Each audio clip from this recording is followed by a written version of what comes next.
The fix is in. The Sports Fix. Sports Fix listeners, don't wait all day or all week to get in on the fun. The party doesn't stop when we go off the air. Sports Fix listeners, don't wait all day or all week to get in on one-stop shop for all things Cleveland sports. Jump over to Facebook.com/TheSportsFix, Facebook.com/TheSportsFix, and become a fan today because we love fans and they create some of the best sports talk in town, Daddy. You'll enjoy talking to your fellow Cleveland sports fans on the Sports Fix fan page. And if Twitter's your thing, well, you know how we do it. Tweet with us at TheSportsFixCLE. It's that simple. Twitter.com/TheSportsFixCLE, baby. Chat live with the crew during all your favorite Cleveland sports events, tickets and contests and trivia and so much more. Get with us today, The Sports Fix on social media, Facebook.com/TheSportsFix. Tweet with us at TheSportsFixCLE. Join the Sports Fix on Facebook and Twitter today. This is Greg Pruitt, formerly of the Cleveland Browns, and you're listening to The Sports Fix. Live in Ohio, it's time to get your fix. The Sports Fix.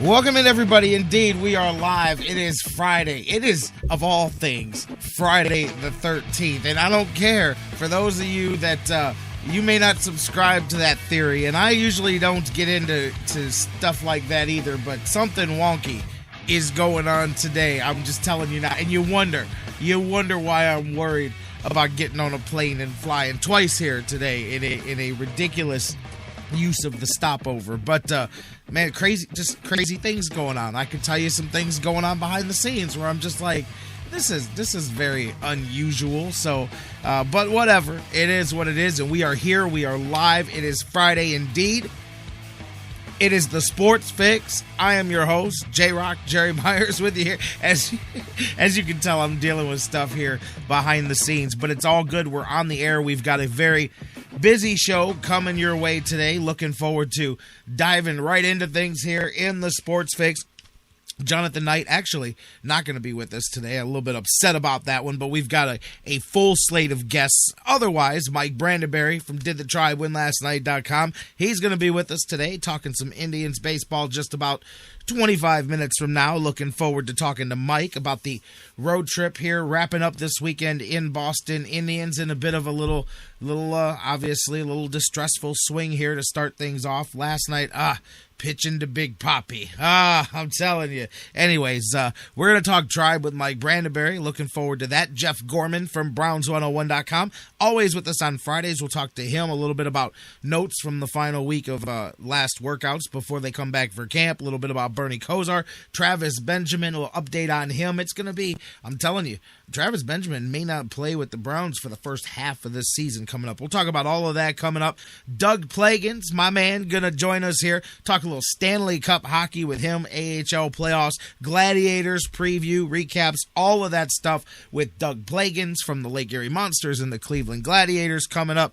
All that. We'll talk some NBA Finals, as last night the San Antonio Spurs, I believe, put a chokehold on that series last night. I don't care how good individually people will put LeBron James or even the Miami Heat as a team. They're not beating the San Antonio Spurs 3 games in a row. I will put that down now. But we're going to talk about all of that, your takes, and so much more. Matter of fact, a good time to get in on the phones will be early on today's show. So let's get rolling. Welcome into the Sports Fix. As I said, I'm your host, the Big Daddy on the microphone, J-Rocc, Jerry Myers, with you here for the next 2 hours, doing what we do as hopefully only we can do it. And we want to do it with you. Welcome in, whether you're listening on thesportsfix.net, the website, the mothership, the home base. Perhaps you're listening on Spreaker and Mixler and their mobile applications.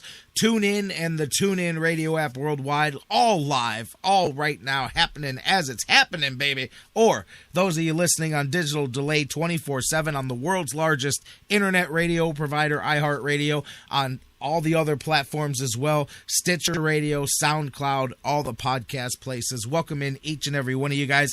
As I said, I don't just want to do this, I want to do it with you, so pick up the phone and join me. 216-539-7535, 216-539-7535. If you can't get to the phones, as always, keep it going, keep the conversation hopping on Facebook, Facebook.com/The Sports Fix. Tweet with us at The Sports Fix CLE, always to stay interactive with the show. You can email me, thesportsfix@AOL.com. We'll talk to you guys 24/7 there, not just live, but during the show. Not just live during the show, but all times. So definitely hit us up on the email, on the Facebook, on the Twitter, and don't forget that website, thesportsfix.net, your one-stop shop for all things Cleveland sports. And you know, as I was getting ready, actually last night, I was putting some ideas together, some different things that we were going to do, getting the show ready for today. Man, I've been nonstop. When I talk about wonky things going on, those of you guys that follow us on social media, Facebook or Twitter, you know that I'll drive you crazy because every 2 hours, without exception, there's a post coming from the Sports Fix in between all of the usual just as it's happening stuff that we do. Every 2 hours. It's a schedule. It happens all the time, whether it's, hey, listen to today's show, or here's what we were talking about on today's show, or here's whatever it is, all the different things that we rotate throughout the day. You know, I'm used to coming to the computer and having 50, 60, 100 some days notifications on the Facebook and all the different same thing with the notifications and the connections on Twitter. This morning, I'm like, man, what happened? Wow, I am not used to only seeing, 18 notifications overnight, and then I go, wait a minute. Why is the last thing that I posted at like 8 o'clock last night? That's because I've been doing a lot of things behind the scenes, and this does not happen. I watched the game last night. I had posted things and scheduled things up until the end of the game, like midnight or something like that. And sure enough, I was tired, and don't ask me what I was thinking, but I hit the sack. I mean, I had actually a long night. I got things ready for flying out today, and I've got to head to Atlanta as soon as the show's over. And I cannot believe that I did not set up my posting schedule for overnight. I mean, hey, it's not the biggest deal, but some people, some of the hardcore followers may have thought I dropped off the face of the planet because it's like clockwork. You can set your watch every 2 hours to post coming from the Sports Fix. So that's what I mean when I say wonky things already happening, because that is very out of the normal there for us. So there's just one of things that are going on, plus behind the scenes here. But as I was getting things ready, we were talking the other day about just how things slowed down in the sports news world for probably the next 4 weeks coming up. About a week or two from now, you really hit the point where the playoffs are over in hockey and basketball. Anyways, it slows down. But I said, man, and I'm sure this doesn't apply to everybody. 100% sure this doesn't apply to everybody because it's global. But globally, this week, like, we're kind of in a hot spot for sports. But a lot of people, it's a lot of, everybody's got their things that they like. But I mean, think about it. You've got, of course, the NBA finals going on. You've got the NHL Stanley Cup finals going on. So you got those things going on. You've got Major League Baseball kicking into the middle part of the season, getting humming there. You've got the U.S. Open going on for the golfers. You just got done with the French Open for the tennis players. You've got of course, the World Cup soccer going on. You've just got a plethora of things going on that globally on that level, there's something for everybody happening right now in the sports world, man. Pretty much, I thought it was really cool. I'm looking, I said, man, this is really, and especially I look at that worldwide because some of those sports much more popular, have larger fan bases outside. I mean, even NASCAR's in Bristol this weekend. That's a big spot for them. I mean, just there's something for everybody right now during this kind of 7-10 day. You had the last race of the Triple Crown for the horse racing people. I mean, WNBA is kicking right now. I mean, you got a little something for everybody during this kind of 10-day, 14-day window that we've been in. I thought that was kind of cool when you look at it from outside the box, because inside you're going, man, football is slowing down, but there really is a ton of things going on. This is a big time time for sports for in general, worldwide, especially looking at that, especially soccer. We know soccer's always been the conundrum of America because it's like the number one sport for children. Like, more kids play soccer than anything else, and soccer has convinced themselves for years falsely that that's going to translate into becoming the next big sport, because you figure all of those kids grow up and you've now got a whole millions and millions of adult soccer fans. But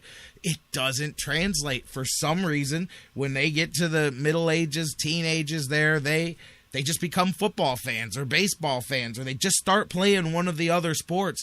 It does not work. Soccer for 30 years has believed that. I mean, I've heard that theory going back to my childhood, that soccer is the sport of the future because of the youth. And that, you think it's true. When you've got that many kids playing it, you think, man, all these kids are going to grow up and love soccer, but they don't.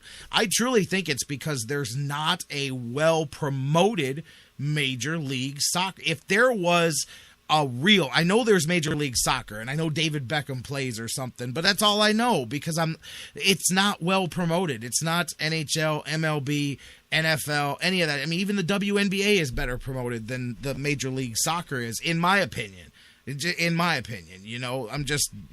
I don't think so. They don't have that to shoot for, so it just goes away. But that's always been, soccer has always kind of fooled themselves into that thinking that we're the sport of the future, and it's not. You're like trapped in Groundhog's Day. You just remain the sport of the present. But a lot of people worldwide very much into it. So the World Cup, a big deal there. Like I said, just a lot of things going on here. Plus, it's Father's Day this weekend, and of course, that gets me thinking, too. I've got my kids, and I think about it. And, of course, I'm still just a few years removed from losing my dad. So it's still kind of, it's not at that point where it's just normal yet, So it's like, man, this weekend, and I'm sure like a lot of you guys, I get all, nostalgic and thinking back, and but it not just in that manner, not just all, my dad and sons, but looking at sports, because I'm doing sports talk, and you guys are listening to sports talk right now, and we all watch it, and we all, in various levels, participate, whatever it is, and I just think, like, just me, just like the way I am, and I mean the good and the bad, for the same reason that I staunchly love the teams, the same reason that I have that belief that I don't want LeBron James to come back to Cleveland after what he did to the city. You know what I'm saying? Like, that's because my dad, that's the way he was, and that's the way he made me, and it's not good, it's not bad, it's just the way it is. But like, I never realized too, like, how much, and you don't realize it when you're in the middle of it, both on the kid side of it, the son side of it, and the dad side of it, just how much of what they say and what they do. And you don't just listen and you go, I do this because my dad said that. Like, it becomes what you do, and then you realize one day, 30 years later, like I do, what a base they set. And my whole love for Cleveland sports, everything, I mean, it is all my dad. And think about it, I grew up in the, I'm 35 years old. I've got no problem putting my age right out there. So my, childhood years, my teenage years were in the 90s when I was starting to learn things for myself. But my childhood years were kind of during the 80s, So think about it. The Indians were not good at all during the 80s. I didn't know that. I thought the Indians were the best team in the world. They just had bad luck. I'm telling you, man, like, the Indians were my team. I didn't even care. I don't know. Maybe I've never been a front runner. Maybe I've never been whatever, but whatever the word is you want to use for it. But that winning and losing never was that important as much as your team. And I guess that's just my dad. And I think back now, and I remember watching him wear those Indians hats and support that team. And then I look at the records now, looking back, and go, man, we lost 100 and how many games that year? And my dad was the biggest Tribe fan in the world. And I told you guys the other day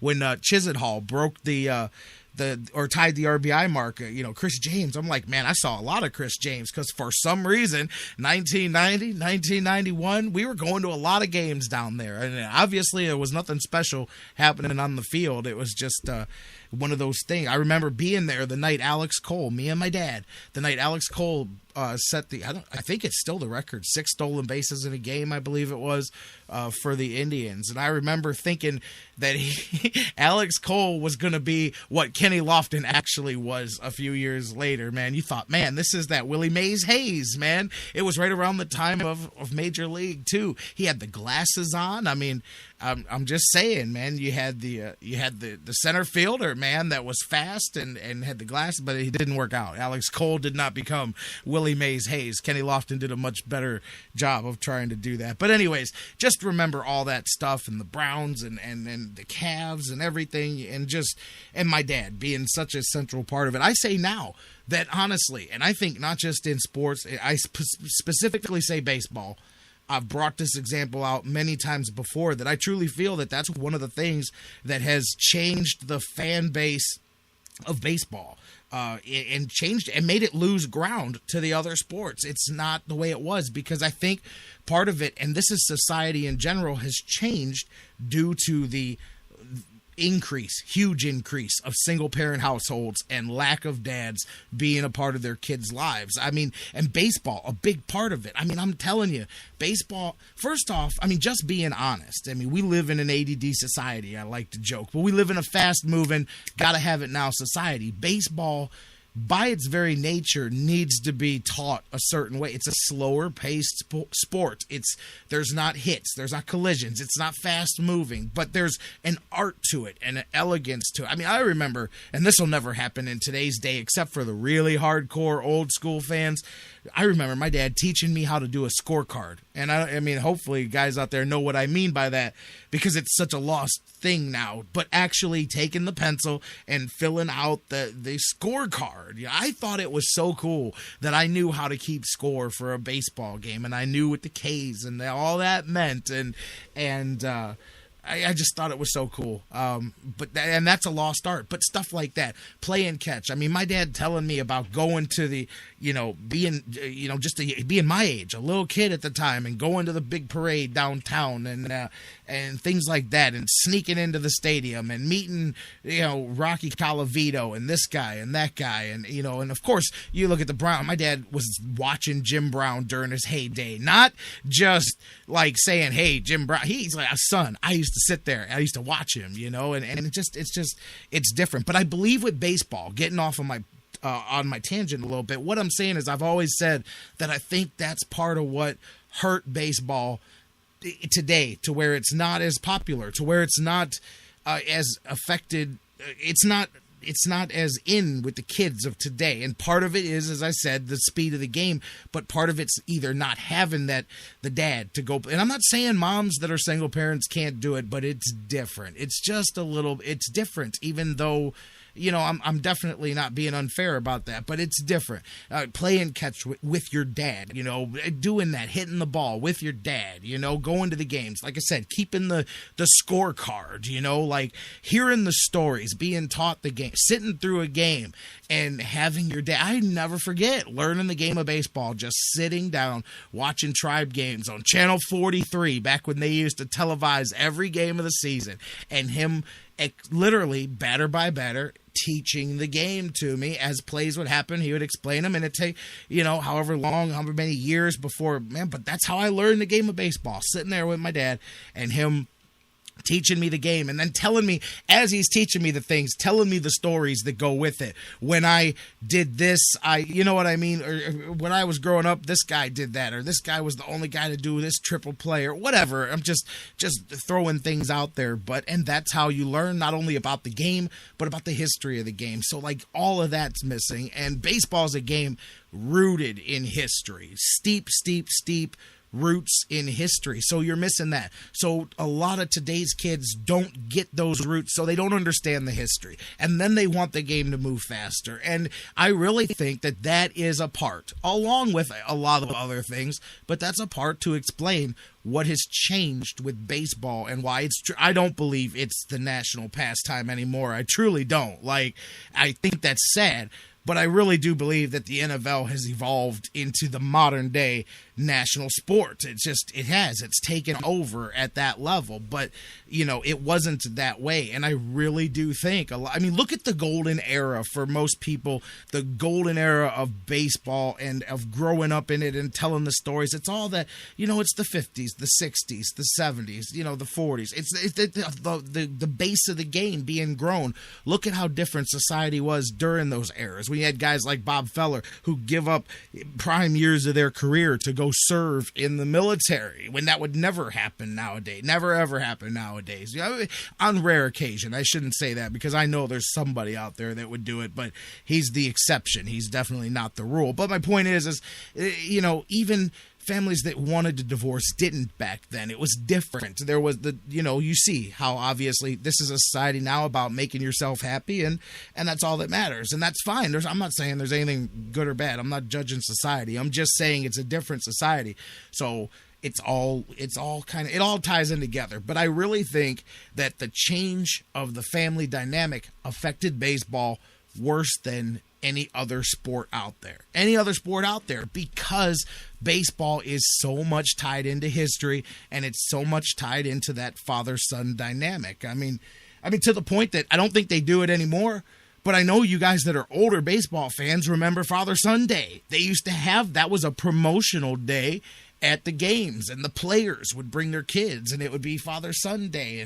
But then again, they used to have old-timer games too, which were like the coolest things, because it would be all the guys that your dad grew up watching play, and they'd come back and they'd play a couple of innings or whatever in the old-timers game. They don't do that anymore either, but it's just different. But I truly do believe that it has affected the sport of baseball more than anything else. But hey, I'd love to hear from you guys. I've got to get a break out of the way here real quick, but I'd love to hear from you guys throughout the weekend, with it being Father's Day weekend. I mean, about, what do you feel where I'm at? I think you do. I can see some comments in the chat room here, but tell me your story, man, because I know if you're anything like me, the reason that you're sitting, maybe not the reason, but a reason that you're sitting here listening to this cat in Cleveland go on and on is because your dad probably sat down with you and got you into this thing from the beginning, especially because we're kind of a different kind of talk show. We don't really do the whole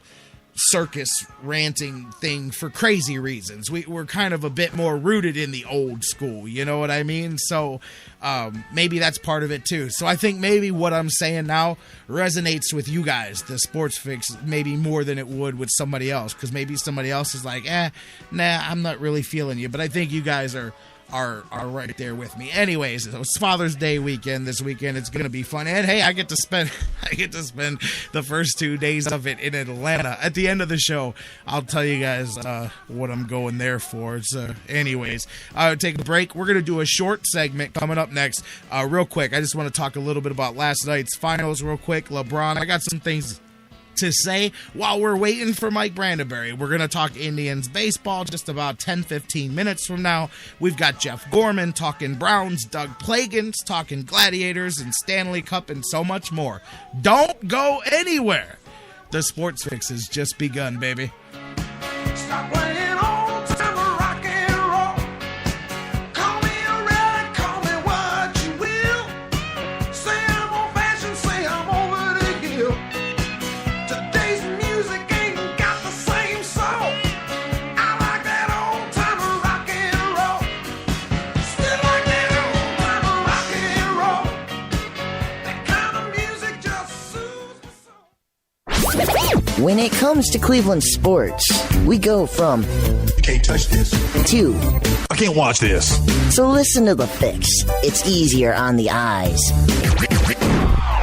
Hey guys, before we go to the break, I want to talk to you a little bit again about our good friends at Harry Buffalo North Olmsted. Of course, during Brown season, we're there each and every week. What a fun time it was last year. But not just that, so many more reasons for you to check out the Harry Buffalo today. The UFC, the Ultimate Fighting Championships, some of the hottest fights in the world today. Each and every one of their huge events. Harry Buffalo is one of the few places in Northeast Ohio you can go there and watch each and every UFC fight at the Harry Buffalo, and let me tell you, I've been there. The people are out the door. They are to the rafters. It is one of the craziest environments for some UFC fights. Wing Mondays, they've got great deals on wings and drinks, and every day of the week there's a different special, a different deal. And don't forget the Bison Burger, the unbelievable. It is the combination of a fantastic burger and eating healthy combined into one unbelievable sandwich. You have got to get a Bison Burger while you're there. So whatever you're looking for, whatever day of the week, Monday through Friday, Saturday, Sundays, there's something for you at the Harry Buffalo North Olmsted, just outside Great Northern Mall. Check them out today. Harry Buffalo, join the herd.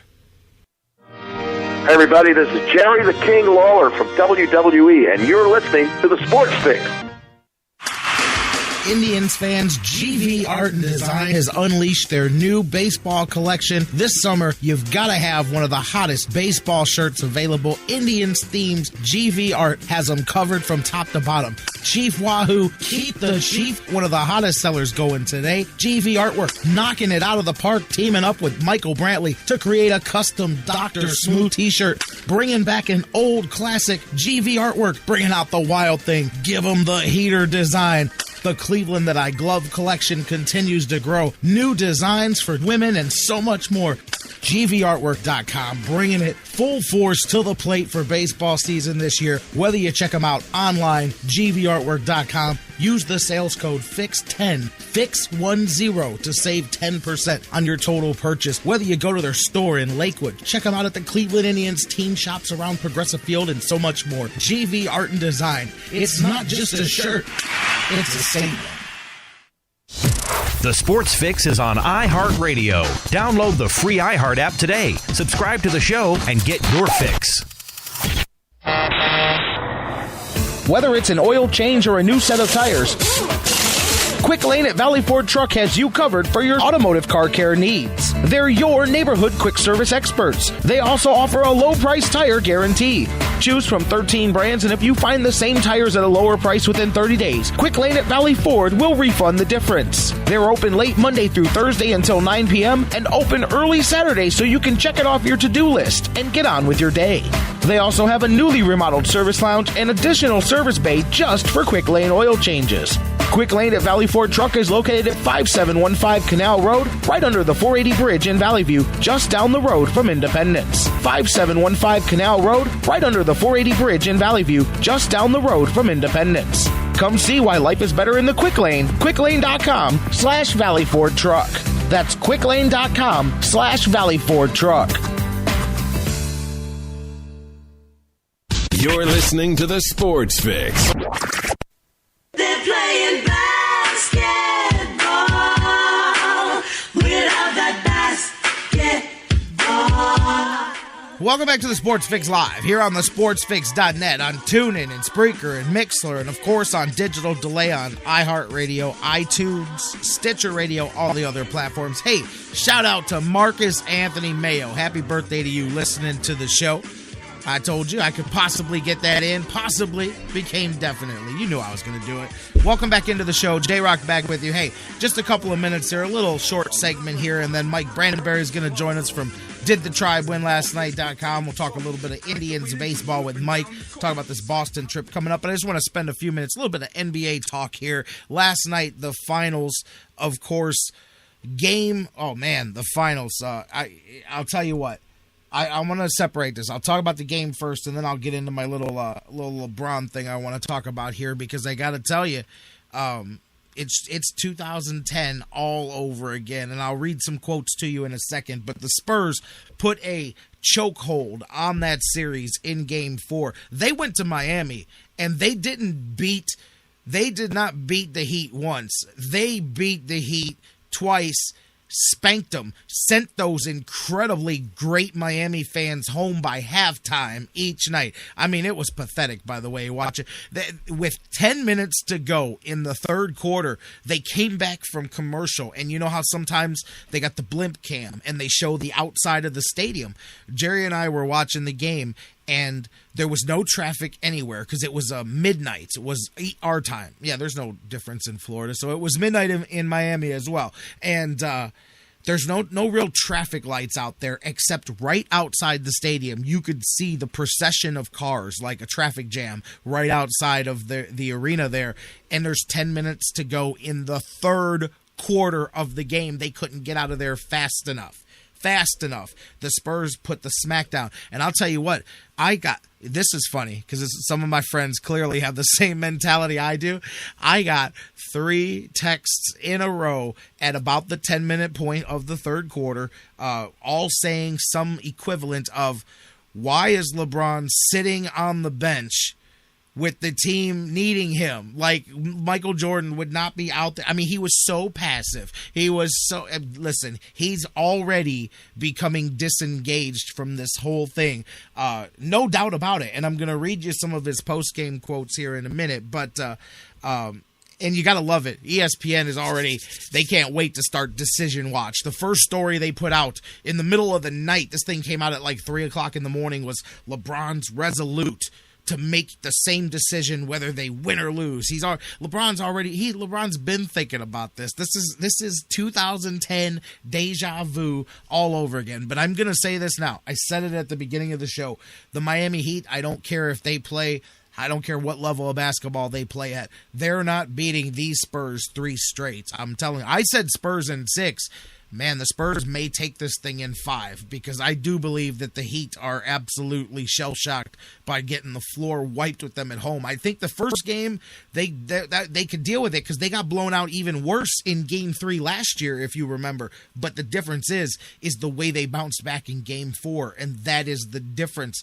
And I've said all year long that I thought that this Heat team, was not as good as last year's team. I just did not believe that they were, and I think you're seeing it here. But hey, miracles can happen. They can win 3 straight and win this thing, but they are not. Look at the difference between the Spurs. Last year, in the same situation that they were last night, they allowed the Heat to get a victory, tie the series up, keep it going, and you know what happened? When Tim Duncan said what he said at the beginning of this series, and he said, we know we are the better team, we know we can beat these guys, we are not going to let them get away.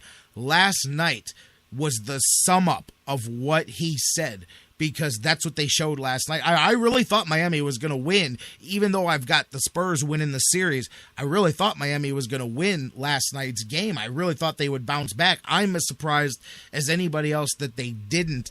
And I'm telling you, you follow the leader. You follow the tone that is set by your leader. And last night, just like 2010 with the Cleveland Cavaliers, is why I don't care how many statistics you pile up, and I don't care what you show me in the this is why LeBron is the greatest player of all time. I will never buy that argument when I can watch instances of when LeBron decides that he's going to do this and when he's not going to do that. He becomes passive. For all of his reputation of being great, and he is great at times, I say he is much more a Peyton Manning, a guy who will go down in history as the greatest, perhaps, regular season performer when he's done, and he still has to do more to reach that for me. But I think he'd be that guy who can beat up on the scrubs of the league over and over, who can have his 50-point nights when he plays a bad Charlotte Bobcats team over and over during a regular season in a league that only has 6 or 8 true contenders at any time. And that's being generous by saying 6 or 8, because in all reality, it's 1 or 2 in the East and 3 or 4 in the West every season the last few years. You know, I mean, it's different. In the playoffs, for every 1 big game LeBron has, there's 2 or 3 silent, passive games. And I mean passive. I'm not sitting here acting like he scores 0 points, but they're passive games. And this is what he does. And once again, look at him separating himself in his state. When I heard what he said after last night's game, I could swear I could go back to 2010 and translate it differently. Let me read this to you. LeBron James, after the game last night, said, "It's not all on my shoulders." And keep in mind, earlier in the series, he made sure to say that he's an easy target. It's easy to pick on LeBron. You make yourself an easy target. But anyways, here's what he said last night. It's not all on my shoulders. It's not. Well, unfortunately, when you build yourself a legitimate giant throne and you put the word king across yourself and you wear the crown, it is all on your shoulders. But that regardless, he goes, I understand I get a lot of the limelight, but it's not all on my shoulders. I take it, but I do it for my teammates, and I want them to put a lot of pressure on me in that sense. You know, altruistic LeBron, taking the pressure for his teammates. No, taking the pressure for your teammates is getting your team together. Because I don't care. People say the Michael Jordan thing's not fair. The minute you say the word greatest player, I throw out the word Michael Jordan. And I'll tell you why. Because with 10 minutes to go in that game, Michael Jordan wouldn't have been sitting on the sidelines. When the camera came to him, what was he doing? He wasn't rallying the troops. He wasn't talking to his coach or his team. You know what he was doing? Complaining about the calls, complaining about the ref. And that's the thing. One of the things that bugs me about him, I tell you guys the most, he's the king of running up and down the court with his hands in the you've got to be kidding me position. And listen, at the end of the day, great individual player. But LeBron James is very similar as he stands here now in 2014 as the LeBron James who stood before us in 2010 and said, I've only had 3 bad games in 8 years. And my play spoils people sometimes. That is the equivalent of some of these things here and the way this thing is going down. I mean, plain and simple, LeBron James at the end of his career will be a great individual basketball player. No doubt about that, and people will argue that he's the greatest. I am telling you that after watching his performance in his career, not just last night, you cannot make that argument. You can put him in a group of people. You can put him around the area, but you cannot make that argument. I am sorry. And I agree. Teammates need to come up. Everybody needs to step up. Trust me, I am not saying that. But for every one of those people, and most of you are LeBron fans, for every one of you out there that said the Cavaliers gave him nothing and it was LeBron versus the world, that was the whole reason that he went to Miami, was because now King James won't have to toil alone. Well, why is King James complaining about toiling alone? You built your AAU, and guess what? Do you find any coincidence that after the Heat lost Game 3, the first stories started to break about the big 3 becoming the big 4? Because when you stack the deck and you still don't win, what do? I mean, all you can do is go into the same playbook that worked for you before. So you try to stack that deck again. Maybe the big 4 could take another shot at Timmy D and those Spurs, and maybe they'd be able to do something for him there. It's just a character flaw. It is the character flaw of LeBron James, who, for as great a physical talents he has, is the ultimate front runner in all of sports.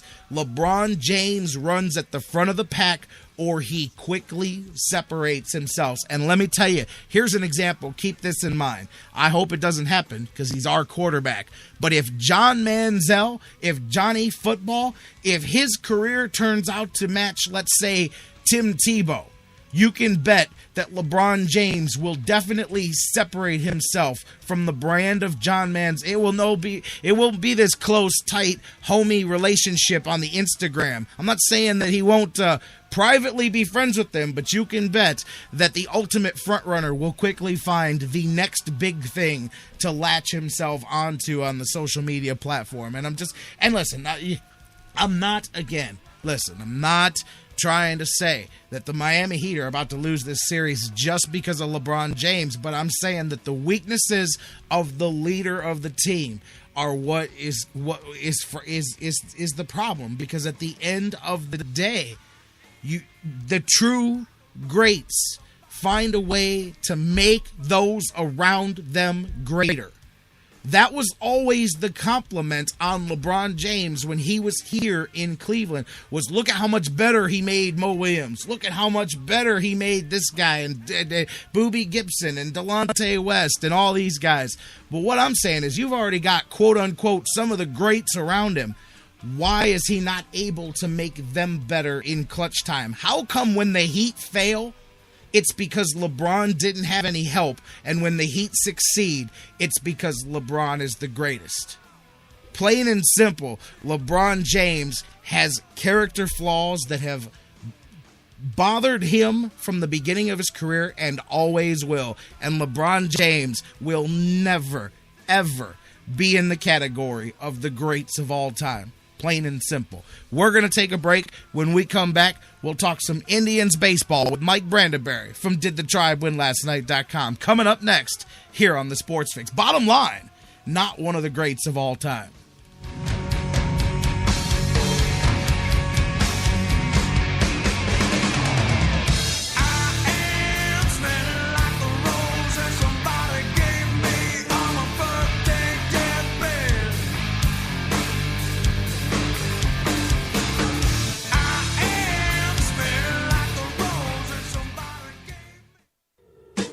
The Sports Fix, your choice for intelligent talk.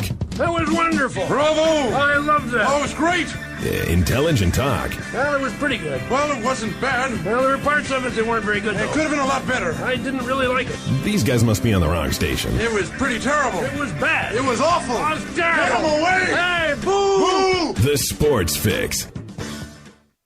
As we head into this break, I just want to remind you the Sports Fix, proud to be partners with Quick Lane at Valley Ford Truck, 5715 Canal Road, just under the 480 bridge in Valley View, Ohio. Bill Hershey and Bill Opalich, I tell you about them each and every day. They'll take care of you. Number one, huge Cleveland sports fans, but they're good people, hardworking people, trustworthy people. I don't just come on here, I tell you this all the time, I don't just come on here and talk about places and people that want to buy advertising on the show. I talk about people and products that I believe in, and Quick Lane at Valley Ford Truck is one of those places. Whether you've got a truck, car, van, commercial vehicle, big or small, it doesn't matter. They'll fix them all. They're the home of the low price tire guarantee. Find a matching set of tires cheaper anywhere else, and they'll match the price, guaranteed, no questions asked, no matter what it is. Hey, and they understand in 2013 that there's transportation issues. People need to get to school, to work, to daycare. All those things need to get done, and the car needs to get fixed, and they'll figure out a way to make that happen for you. Check them out, quicklane.com/Valley Ford Truck, and find out that life really is better in the Quick Lane.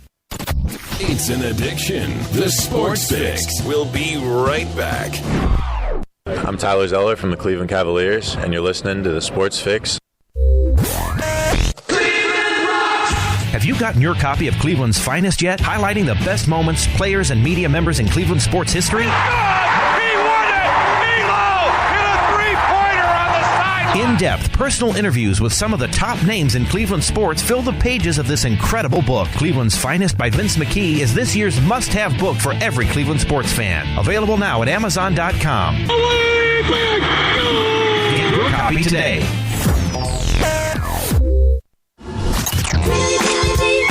Sports Fix listeners, do you tweet? So do we. So tweet with us 24/7 at the Sports Fix CLE.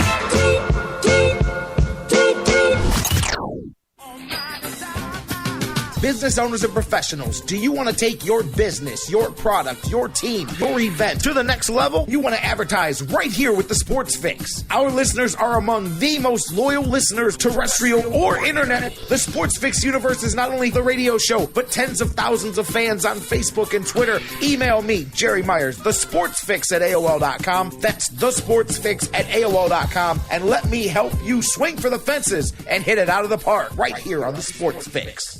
Portions of the Sports Fix brought to you by Harry Buffalo. Harry Buffalo, join the herd.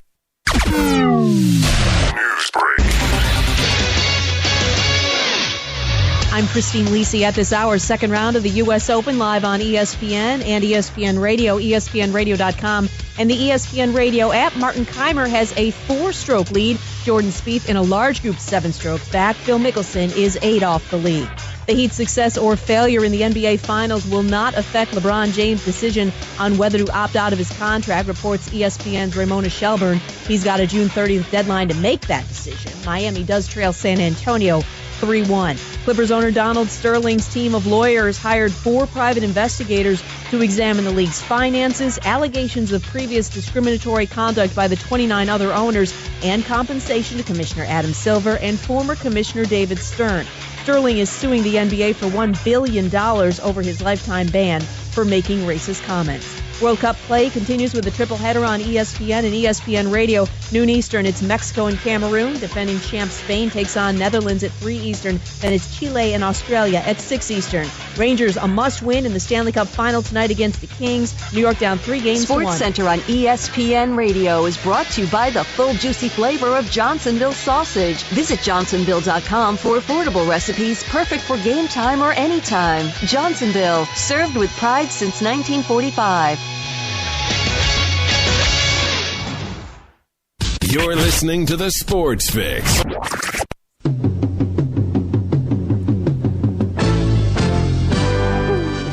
Welcome back to the Sports Fix Live here on the sportsfix.net. And yeah, we're going to talk some Indians baseball here in just a minute. J-Rocc back with you on the Sports Fix. Mike Brandenberry going to join us. But going back to what I said before the break, I'm not backing down from what I said. And Vashawn in the chat room, just in the Mixler chat room, it's a great place to be a part of the show. A great comment. You do, like I said, you don't tattoo the king and put the crown on your head and put yourself head and shoulders above everybody else. Your words, your choice, your designation, and not take the pressure, not take the criticism and the spotlight that comes with it. That's what's got me fired up is this free pass. All I heard during the break from people that defend LeBron is LeBron doesn't have help. LeBron can't do it by himself. Brother, that excuse didn't fly to me when you were in Cleveland, let alone there's no way in hell you're going to get away with that excuse in Miami. Get out of here. Get out of here with that, man. That is complete LeBron apologist crap right there. You make the players around you better. That's what if you ask the experts, that's what LeBron does better than anything else. Yet when his teammates fail, it has nothing to do with him. And I disagree. I agree that it's a team game. Although the NBA is more of an individualistic team game than it's ever been before, as we've talked about, because you've got the whole way everything is lined out. But plain and simple, the great ones have, and I'm not saying that he's not a great individual player. As I typed in the chat room, I will give you that. LeBron James will no doubt go down as one of the greatest individual players in this game, much like a Dr. J type, somebody who will rack up a lot of scoring titles and MVPs and crowns and dunks. And like I said, he gets a lot more dunks against the Charlotte Bobcats when they're blowing a bad Bobcats team out by 50 points than he does against the San Antonio Spurs in a quality defense. But, at the end of the day, my point is sitting on the sideline with 2 full quarters to go and complaining about the referees instead of galvanizing your troops, instead of going out there and trying to figure out a weakness that'll work for you in game 5, in game 6, in game 7. There's tons of things that other players would have done. It is the front runner aspect of LeBron that you cannot argue with me about. You can argue his athleticism. You can argue all of the other things physically. He is the ultimate front runner. When you win, he is by your side. When you lose, he has already formulated his exit plan before you even realize that he's done it. He's already gone. That's what he is, the ultimate front runner. That's the character flaw I was talking about, and it has nothing to do with how you hit a jump shot or how many times you dribble the basketball between people or whatever you do. That's different. That's the character flaw that everybody thought he claimed that he fixed when he went to Miami. But as you see, when the going gets tough, LeBron gets packing, and you're seeing the same thing come out again. And you know what? Hey, maybe now he'll want to come back to Cleveland for the safety and the shelter that he'll get when he comes here, when nobody will dare question anything that he does because they'll just be so happy. See, that's what he needs. He needs that appreciation, that honeymoon period. He needs that. And he doesn't have it anymore in Miami because now the expectations are too high. So now you come back to Cleveland and all of a sudden, and I'm just throwing this out there because everybody else is talking about it anyway, all of a sudden you can do no wrong again. You're back home. Just showing up on the court. You win. Everybody's happy. Yay, we've got LeBron. Expectations are gone. If the Cavs don't win the championship, it wasn't LeBron's fault, that's for sure. It was Cleveland's fault. So there we go. There's a little Nostradamus moment right there. I can see it coming. Coming home for the safety and security blanket that is the free pass that'll come with the Cleveland media and fan base if LeBron blesses everyone with his presence back in Cleveland. Welcome back to the Sports Fix. I'm done with that. I'm going to the phone lines. We're talking about the Cleveland Indians right now, and we're talking to my man, Mike Brandenberry from DidTheTribeWinLastNight.com. Mike, how you doing this afternoon? You all right, man? I'm good. You need to take a breath or something? No, man, you okay? I'm good. I'm great. I just, listen, man, like, I'll tell you fired what, up. Politicians should hire you to be their filibuster and in Congress, and when they don't want to pass a bill or something, they should just say, next on the mic, Jerry Myers here to speak about LeBron James. Go. Oh, come on, man. No, seriously. Listen, man. Months later, you'll be done. It's not like this is the generic LeBron. There's the generic LeBron conversation. There's the LeBron left Cleveland LeBron conversation. But I'm with you there. A hard time. You know what I'm saying. They're all terrible conversations. All of them. I'm telling you, man. I love it. I would rather talk about Johnny Manziel's lunch and how that shut up affects the quarterback debate, and I would rather debate the words that Mike Pettin thought and implied, not what he actually said, than talk about LeBron James. Oh, man. Welcome back. I would much rather talk about Mexico and Cameroon than either. Get ready for it, man, because he's coming home. He's coming home, man. I'm you know how, like, people go on these, like, sabbaticals where they, like, get away from all technology? I may just do that in my own house starting in, like, a week when the NBA finals are over. Until the draft is over, and then until free agency ends, I may just turn all technology off, so I don't have to hear about this. I'll tell you what. Since you said that, I was telling somebody off the air. I was telling Charles Morgan. I said, you know why he's going to come back to Cleveland? Because he knows just as many people don't want it as do, and he will get pleasure out of knowing that there's that many people out there that it bothers just by him being here, and that's even more reason. And I said, plus, of course, I don't want it to happen, which means it's a guarantee that it's going to happen. So just get ready for it, brother. You might as well turn those devices off now, man. Just turn them off. It's coming. I think you're safe. He ain't coming back. Oh, please. That's music to my ears, but I'm telling you. I've said since the day he left, and they've talked about him coming back, that guy's Rocky Colavito, and I'll stand by it. And what I mean by that he's coming back when he's old.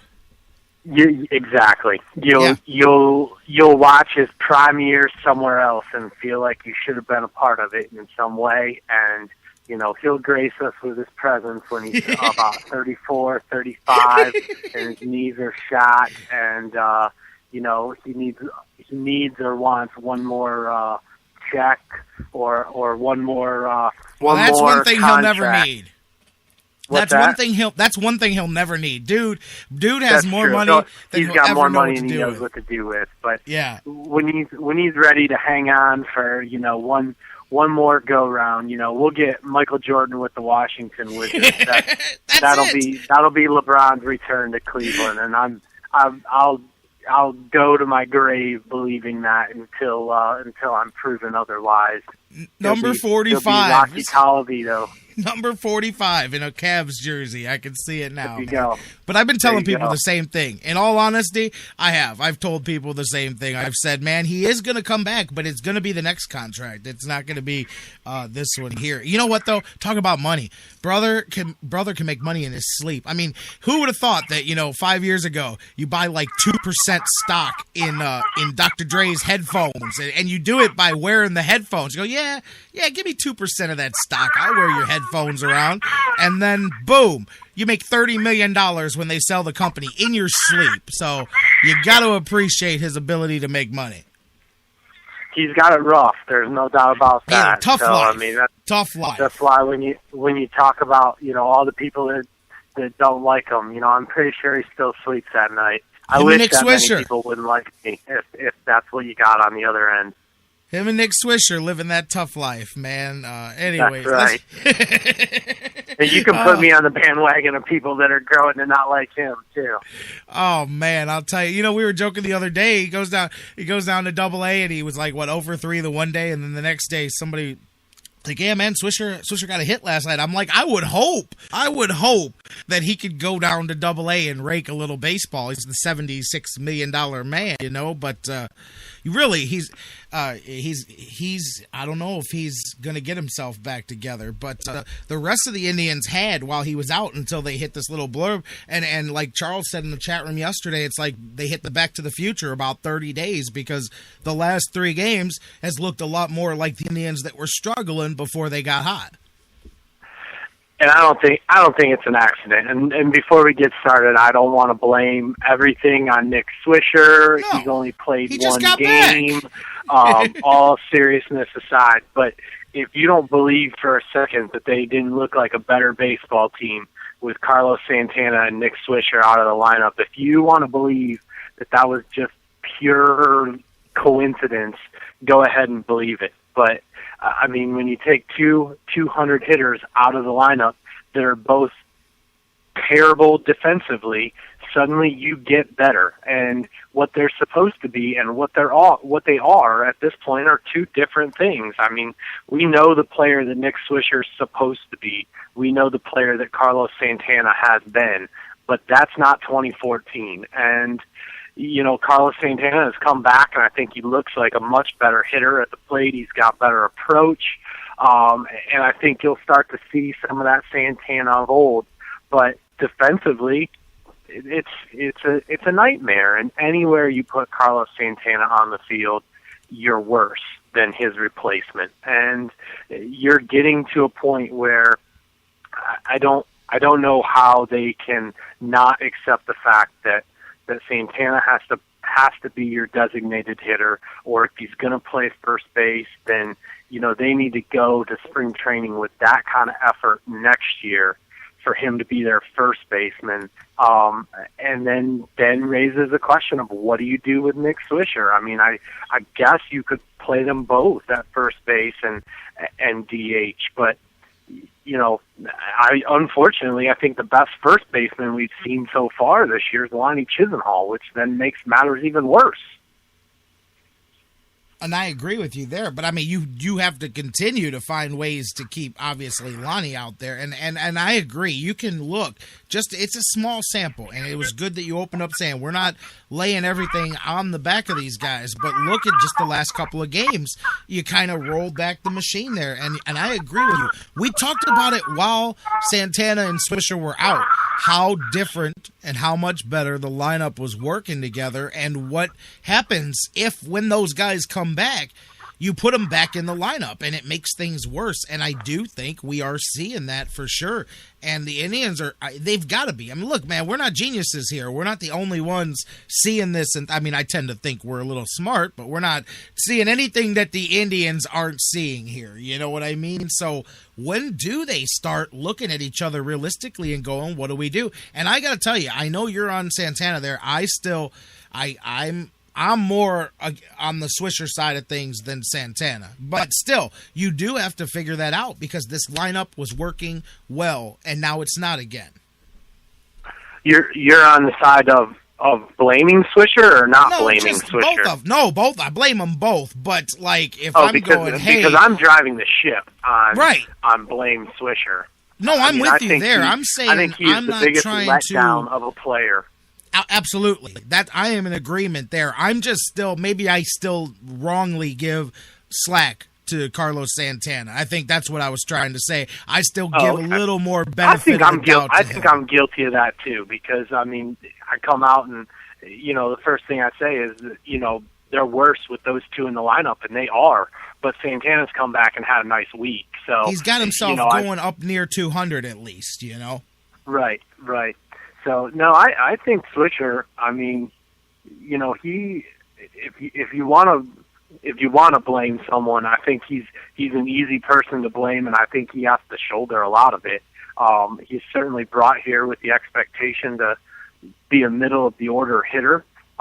He's not, and defensively, he is making this team worse. And you can talk. He's not the only one, that's for sure. But you talk about he is in a position at first base, Jerry, where he has the opportunity to make other guys around him better. I mean, we could do the next 30 minutes about Asdrubal Cabrera and how he has fallen off the map since 2011 or 2012. And defensively, I mean, I don't know how anyone moving forward can sign him to play shortstop because, I mean, am I the only one that thinks that he's closing in on, like, getting compared to Chuck Knobloch and forgetting how to throw the baseball across the field? But the thing is, I mean, Nick Swisher, right, or if you had a first baseman, I'm not saying it's his job to save the day, but Swisher doesn't just, compensate for other poor play. He makes it worse, Jerry. Right. And I know what you're saying. He makes it worse by his own play. And you hear that a lot about first basemen, about one of the hidden things that they do that people don't notice. The good ones make other players better because they snag bad throws, but they make it look routine to where you don't even notice that, the second baseman or the shortstop is always a little bit off on the throw because the first baseman kind of covers for that. That's what a good first base bad guy does. And then you're doing the opposite. You're not only not enhancing the players around you, but you're making it worse. I'm with you, man. Yeah, so I mean, I'm in complete agreement with you in that I would continue to ride the Carlos Santana train for a while, but I am off the Swisher train for sure. And I think the better question actually to ask is, is the honeymoon over for Terry Francona? I think we all know he is a good manager. I wouldn't argue that with anyone. But all the things that we liked when he came in and all the things that worked last year, in some ways, in this situation, are working against him because he is loyal to a fault to the veterans. And you ask the question, how long can they stick with these guys? How long can it go before they have to consider something different? I know there's a tough lefty on the mound yesterday. I know that Lonnie Chisenhall got a day off. The same with David Murphy.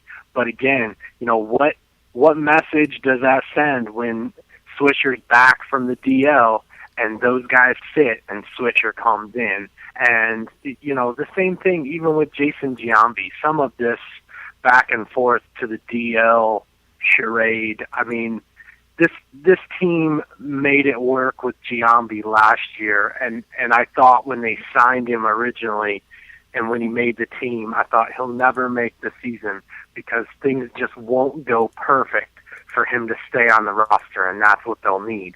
Well, it did last year. Things did go perfect. The offense for the most part produced. They had very few injuries, and they had a ton of flexibility. Well, they don't have those things anymore. They don't have any of those things, really. And so, I mean, at some point, if you're going to try and win, and I always go back to this, but if you're all in, like they have made it clear that they are this year, you don't print unfinished business T-shirts and then worry about hurting somebody's feelings. And at some point soon, I think Terry Francona is going to have to make a decision with some veterans to either cut ties with them or decrease their roles. And I obviously with Giambi, you're more leaning towards cut ties, and obviously with Swisher, you're leaning towards the decreased role. And I mean, that's what we were talking about before those guys came back. Was do you sit them for a few games and say, hey, let's ride the hot hand or not? On the Terry Francona thing, maybe because I tend to feel that I've got some of the same characteristics when it comes to the people that I work with, but I don't know if you can be, I guess you can reach loyal to a fault, man, but that's an aspect that pays itself out in so many different ways and in different intangibles that I don't know. But I hear you about sticking with the veterans, but at the same time, when things are going well, that's the same attribute that everybody's going to credit, is that you stay the course and all of that, So I do understand where you're coming from, but with Terry Franco, I know where you're coming from, because they're like this here, plugging them right. That one kind of, when you just returned the lineup back to the pre-injury, that's kind of like, so it's just predetermined that these guys are going to go back in the lineup. And sometimes it's almost like, but you see it all the time, like in football, when the starting quarterback gets hurt, the backup comes in and wins a couple of games, and then the starter comes back and you reinsert him in the lineup. Some coaches don't. That's where, like Tom Brady came from. But, most coaches reinsert that guy in, and then you'll get things were going good. We won a couple of games, and now you mess with it. It's the same thing there. I did wonder about that. But other than that, I don't know if you can be loyal to a fault, but he does stick with his guys, man. But like I say, when you're winning, when things are rolling, and the Indians are 500 right now, it's not like they're, at the bottom of the mountain looking up. But when you're winning, those are the qualities that people say make you manager of the year, make you great. You know what I'm saying? Oh, I agree. But, I have believed all year that this team is not as good as it was last year, and I've always felt that they're 500, and I think we'll not panic because they're 500. We'll be able to have this conversation all the way to September until they're out of it, and I'm not pushing any panic buttons either. But in the same breath, they're 65 games in. And, for Nick Swisher, I think we had a conversation about him a couple weeks ago, and we talked about his numbers last year. If you go back and take out his September, if you take his 5 months of last year, they look a whole lot like the beginning of this year. And, if you want to go on a broader scale, let's start talking about 2 more seasons of Nick Swisher at $15 million per season, and what the Indians have got out of him in 7 of the 8 months that he's been on the field and playing. What is that going to do to this team moving forward? I'll argue. If you want to take the Terry Francona, loyal to your boys to the end, fault, I'll side with that argument and say they almost don't have a choice. They have to stick with him because they're paying him another $30 million after this year, and that doesn't count if, by God, his option kicked in. That's what I was thinking as you were talking. I'm like, well, the Cleveland Indians are not the Boston Red Sox. They are not going to cut $30 million loose in the offseason and just pay that money to have somebody out there playing for somebody else, or not playing at all. Like, they're not the team to do that. So you ended it just with what I was going to say. They don't have a whole lot of choice when it comes. And dude, I wasn't with that $44 million contract for Victorino either, but I was never with the length and size of the contract with Swisher. Everybody was like, well, it'll pay off well in years 1 and 2, and then you'll start to regret it in years 3 and 4. And I could give you that if it was working out, but it years 1 and 2 did not pay out either. And now for a fact that years 3 and 4 are going to be, not smooth sailing. So there you go there, And hey, Bruce with a good point in the chat room. I was going to switch over to that anyway too. The pitching had been a strong point during this warm up here and when getting things rolling. But last couple of days, even Corey Kluber, not the Corey Kluber-like outing the other night, although, again, the defense, betrays him, which leads to things happening. Same thing, Josh Tomlin, not terrible, but not, just bad enough, to lose the game. And, up and down there with that. Trevor Bauer, let's talk about him. I just want to ask you, with the sample size that we've seen since he's come back up, where are you at? What are you feeling about where Trevor Bauer's at right now? Oh my God! Does Trevor Bauer know where Trevor Bauer's at? I don't know. Answer your first question and then kind of circle back all in the same breath to talking about the pitching as a whole. Where am I at with Trevor Bauer? He's their best option of their options at this point, I would say. He gives them a chance to win. I think he throws more strikes than he has in the past. he's certainly not a finished product. That's for sure. You see glimpses of it, but you don't string it together, and that's part of the reason why I thought it was so foolish all winter to act like it was no big deal to let 2/5 of this rotation walk out of town without doing anything about it because they had young starting pitchers coming. You can't bank on young starting pitchers just finding it one day and being amazing once they find it. You know, there's ups and downs, and it takes time. And I think Trevor Bauer's in that process. I mean, 2014 is a better year for him than 2013. It's not the year that we would like, that's for sure. But I think 2015 will be better than 2014.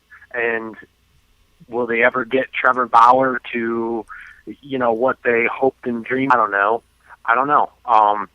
You know, there's people I have an argument with, you know, all the time. They think Corey Kluber is, you know, their budding ace of the future, and then don't like Zach McAllister.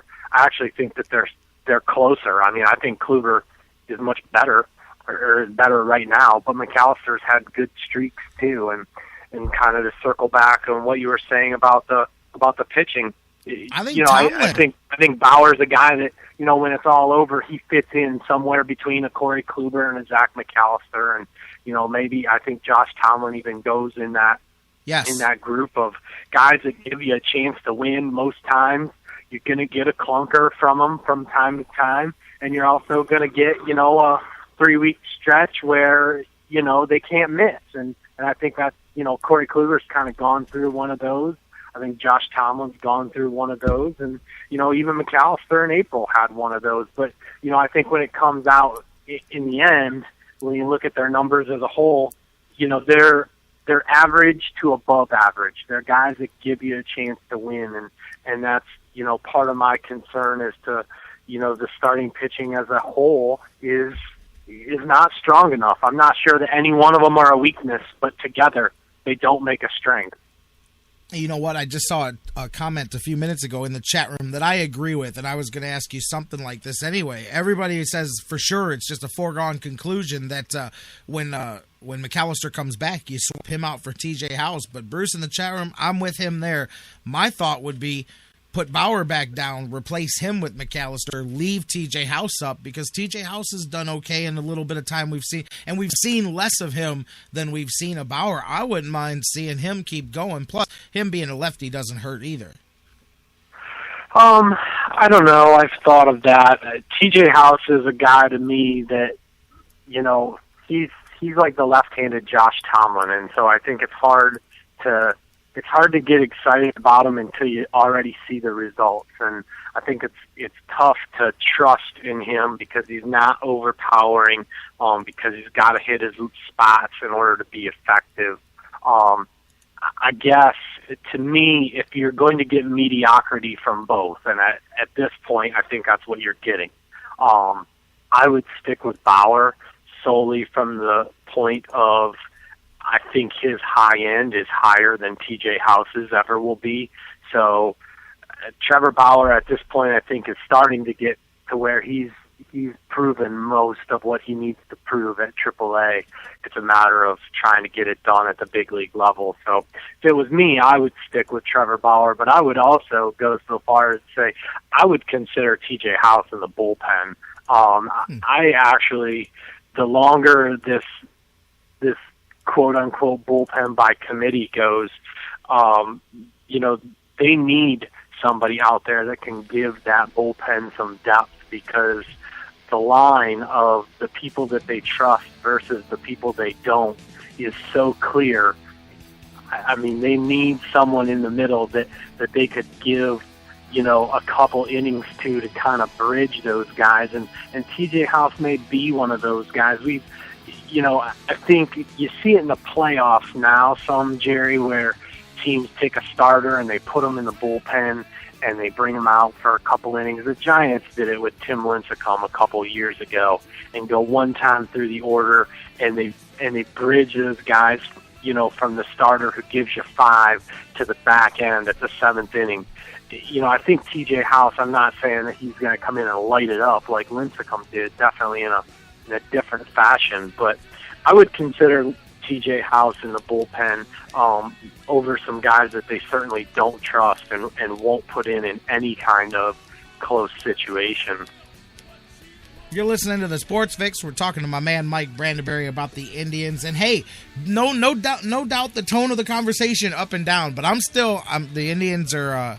The Indians have lost a couple in a row here, but they can still finish this road trip off strong. I mean, especially, I think people looking at it, everything's looked at in the context of a few games at a time, but from the way they started this trip to now even, I'm interested in seeing how they finish. I'd like to see them still be able to take at least 2 of the 3 here this weekend, come back with, especially you took 3 or 4 to start this thing. You'd like to take, 2 of the 3, come back at 500 here for this series. But what do you think here? You've got Masterson out here tonight. Last time he played against the Red Sox, last outing, he really kind of got himself back together against them. And he's a guy that hasn't pitched well against the Red Sox in recent history. But he goes out there tonight. What do you think? Can the Indians take 2 out of 3 here this weekend, come back home feeling good? You've got Detroit on the homestand coming up, the Omar deal coming up. So there's a lot of feel good. I think that you can pump up the house. You can pump up the good feeling if you take 2 out of 3 here over this weekend and wrap up the trip strong.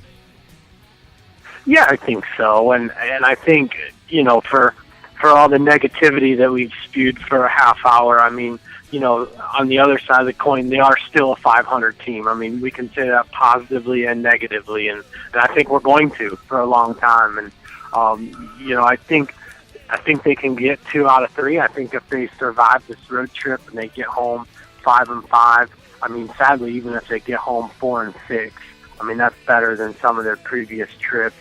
And we know how well they've played at home, and you get back home for the Angels and the Tigers, and you have a nice series there with Detroit, and you see where things go from there. And, to talk about Masterson, I think he, as much as anyone, is the key because, we talk about all of those other guys being average to above average. Justin Masterson is more than average to above average, and but he hasn't been so much this season, and it looks like he's kind of started to put it together, and I think tonight is a key night to see if he does it again for the 3rd time, but more importantly, I mean, I think we know, despite Boston's struggles this year, they're a veteran team, and they're a team that makes a lot of adjustments, and he pretty well shut them down a week, 10 days ago, and I mean, I'll be interested to see if he can do that again, and if he does, I mean, I think that's a good sign for the summer, and that Justin Masterson's kind of getting back to form.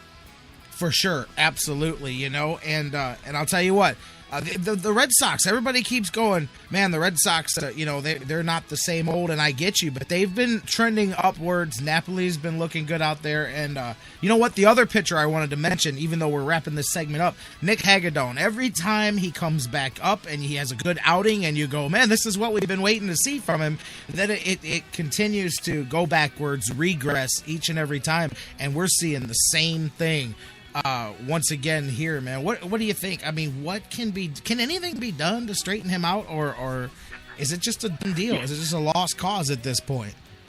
I think when you're talking about Nick Hagedorn, I think, if Nick Hagedorn's ever going to find it and figure it out, it's not going to be in Cleveland. And I don't think that's all on the Indians. I don't think that's on Mickey Callaway, and I don't think it's on Nick Hagedorn. I think they all have some ownership in the problem, but I think he's a guy who has had glimpses and just can't get it all put together, and I think a lot of it is a confidence issue for him, and I just wouldn't be surprised if a change of scenery does everybody good in that situation, and that's kind of too bad because lefties are definitely tough to come by, but I'm with you. I think we've been down the Nick Hagedorn road too many times at this point, and I mean, honestly, if you're going down the Nick Hagedorn road, I would rather go down the Kyle Crockett road at this point. I was a little surprised when Hagedorn was brought back.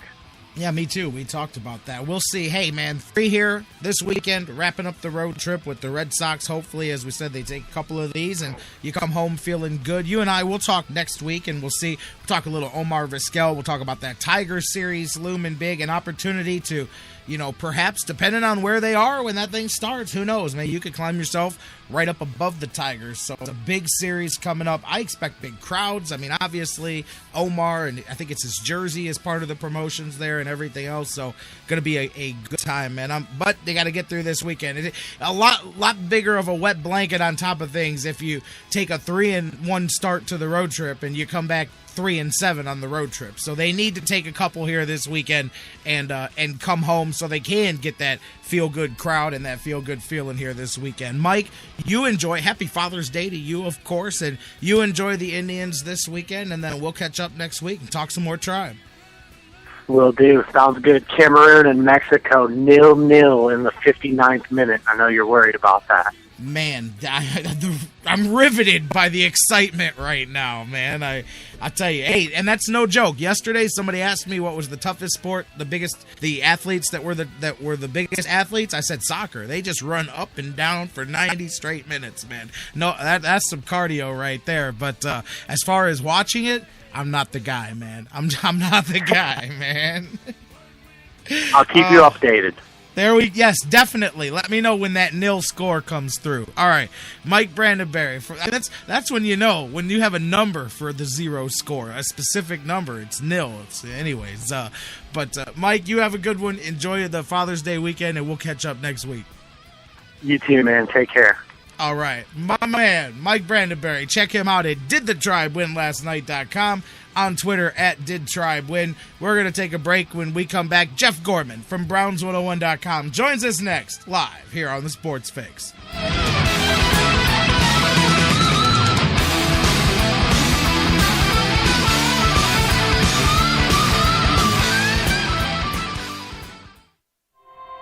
There's something kind of about a kid that's never played baseball. Throwing you the best sports commentary in town. The Sports Fix. I'll tell you what, whether you just started listening to the show today or you've been listening since the beginning of the Sports Fix, you know that our thing is how proud we are to be from Cleveland, to be in Cleveland, and to get the opportunity to broadcast and represent Cleveland to the world live right here on the Sports Fix each and every weekday. Well, I'll tell you what, that same sentence could just replace the word Sports Fix with our friends GV Art and Design and have the same statement, because GV Artwork, you guys have seen their stuff all over town, makers of some of the best Cleveland sports apparel you'll ever see. Unique, original designs. Fantastic. They say Cleveland that I love, and then they put it on their chest, and they put it on your chest too. Don't forget, we tell you all the time, use the sales code FIX10. Any purchase you make with gvartwork.com, you'll save 10% on your total purchase, just for letting them know that you heard about it right here on the Sports Fix. So whether you check them out, gvartwork.com, or check out the brand new store in Lakewood on Detroit Avenue, they are fantastic people with a fantastic product. Cleveland that we all can love. GV Art and Design. It's not just a shirt, it's a statement. It's the Sports Fix. We'll be right back. The engines are cranking and purring, and that can only mean one thing. Bike nights are back at Harry Buffalo North Olmsted. Rev up your hogs and head on down to Harry Buffalo North Olmsted every Monday night. Enjoy $3 drinks and beers, $5 pizzas, and crazy wing specials for all bikers, all on their open patio. Woo-hoo! Hot bikes, good friends, and great times are waiting for you. 4824 Great Northern Boulevard, right outside Great Northern Mall. Monday bike nights at Harry Buffalo, the proud sponsor of the Sports Fix. Sports Fix listeners, like us on Facebook today. Facebook.com/The Sports Fix. At the corner of Carnegie and Ontario, it's basketball time at the Q. Cleveland Rocks! Have you gotten your copy of Cleveland's Finest yet? Highlighting the best moments, players, and media members in Cleveland sports history? He won it! Milo hit a three-pointer on the side. In-depth personal interviews with some of the top names in Cleveland sports fill the pages of this incredible book. Joe Day, Fred McLeod, Hector Marinero. Discussing the most intimate and sometimes controversial details of the largest moments in our town's sports history. The Indians have won the divisional title. A perfect game for Len Barker. What a win for the Cleveland Cavaliers. If first book written from the player's point of view, with the media that covered it and the fans that watched. Finally, the true stories are told, from a miracle in Richfield to the NBA Finals. The Detroit Pistons have been booby-trapped. From a perfect game to a World Series one pitch from victory.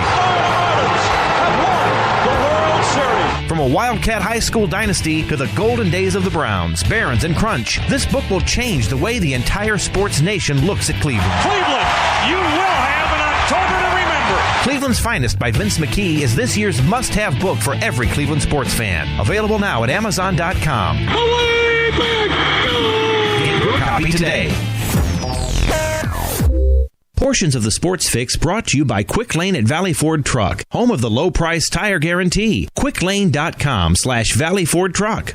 Hey everybody, this is Doug Plagens, the voice of the Lake Erie Monsters, and you're listening to the Sports Fix. Do we want to get rocked?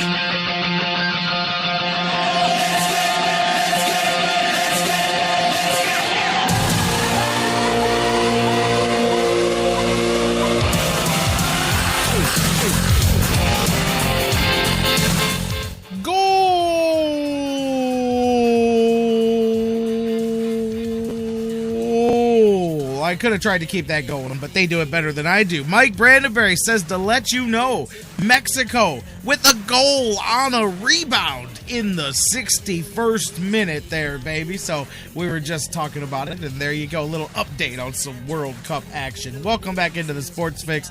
J-Rocc back with you here as we roll on. Hour 2 continues.